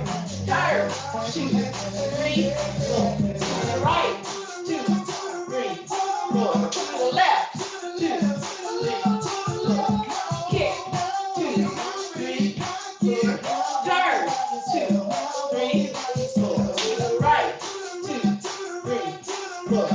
Left, 2, 3, 4. Kick, 2, 3, 4. Turn, 2, 3, 4. 1, 2, 3, 4. Left, 2, 3, 4. Kick, 2, 3, 4. Turn, 2, 3, 4. Right, 2, 3, 4. To the left, 2, 3, 4. Kick, 2, 3, 4. Turn, 2, 3, 4. To the right, 2, 3, 4. To the left, 2, 3, 4. Kick, 2, 3, 4. Turn, 2. Keep going. 4. To the right. To the left, to the left, to the left, to the left, to the left. Kick, kick, kick, baby, kick. 1, 2, 3, 4. To the right. To the left. Kick, 2, 3, 4.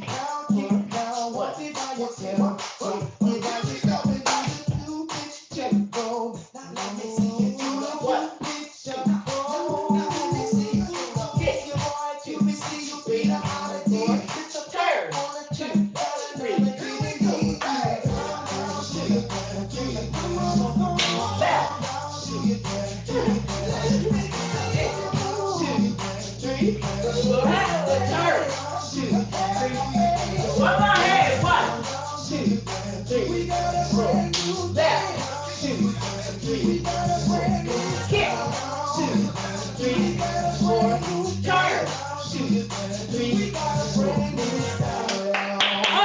2, all right. Give yourselves a hand. Woo! How many were able to stay with us the whole time? It was great. Oh, that was awesome. Does anyone have any questions for Shirley or for the other folks from Get Set Up? We all just had so much fun dancing. Good, good. What can I say? I always have fun dancing. I love it. Me too. It's fun. And I love teaching it. It's such fun. I think this goes back to Gary Behrman's talk earlier. Find something that brings you joy. And as long as you're dancing, I think that makes you ageless, you know? Yes. I guess I would agree with that. And you just feel good. Thank you so much. Shirley, well, there's a question for you. What did you do before you joined Get Set Up? I was retired. I was a retired nurse. And Oh. I didn't, yes, I was a retired nurse. And I did some teaching of the hustle until the pandemic. And then it was just mostly dance online. Yeah. Oh, well, how fun. Well, everybody loved it. I was retired. Actually, most of my career was in mental health.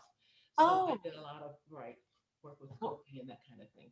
That seems appropriate because it's the boost to your mental health. So yes. And I found that dance really, really does help. Oh, I agree. And I think you found your calling. I think you just keep doing this.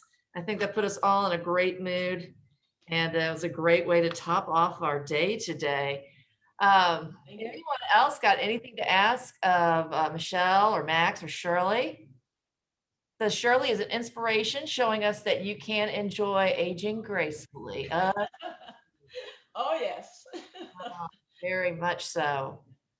Well, I want to thank all of you who have presented today. Thank you to Age Smart for all you do every day and for hosting this expo. Of course, thank you so much to all of our wonderful sponsors.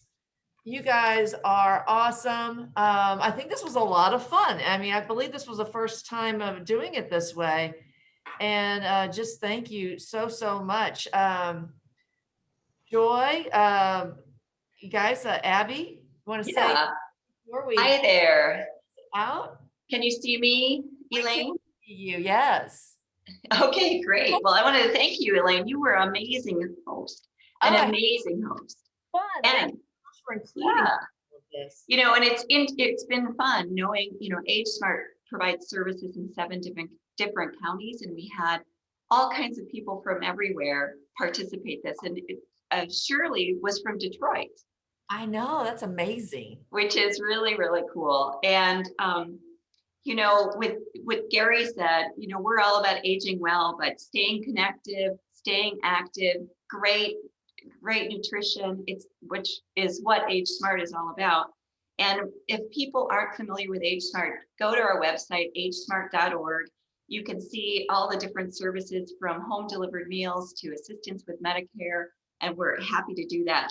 You also note that you're going to get an event box at your home, and there's going to be some goodies in there. Some of the information that was provided today, like the recipe, some of Gary's tips, and also HSHS Medical Group and HSHS Hospital. They are going to be providing some resources about health screenings, because our actual live expos, we usually have tremendous amounts of screening and lots of folks. I want to say thanks again to all of our sponsors. But right now, I am going to actually make the driver of today's show, Abigail Lagerman, the host of this, and say, great job, Abby. Great job. And she is going to give away some prizes. And then I'm going to skedaddle and let her and you take on. All right. All right. So we have some attendance prizes for everybody that registered for today's event. So if you can you see my little spin wheel? Yeah. So we are going to do 3 different gift cards. So I will go ahead and spin that and see who our first winner is.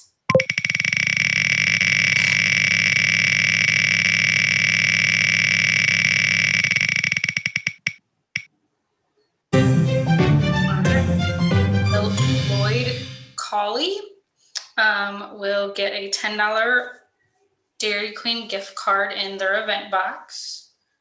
Yay. Then we will do it 2 more times.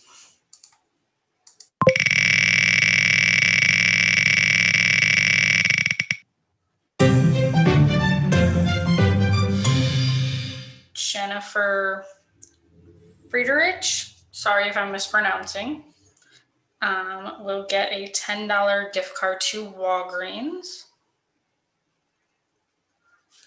And then our final winner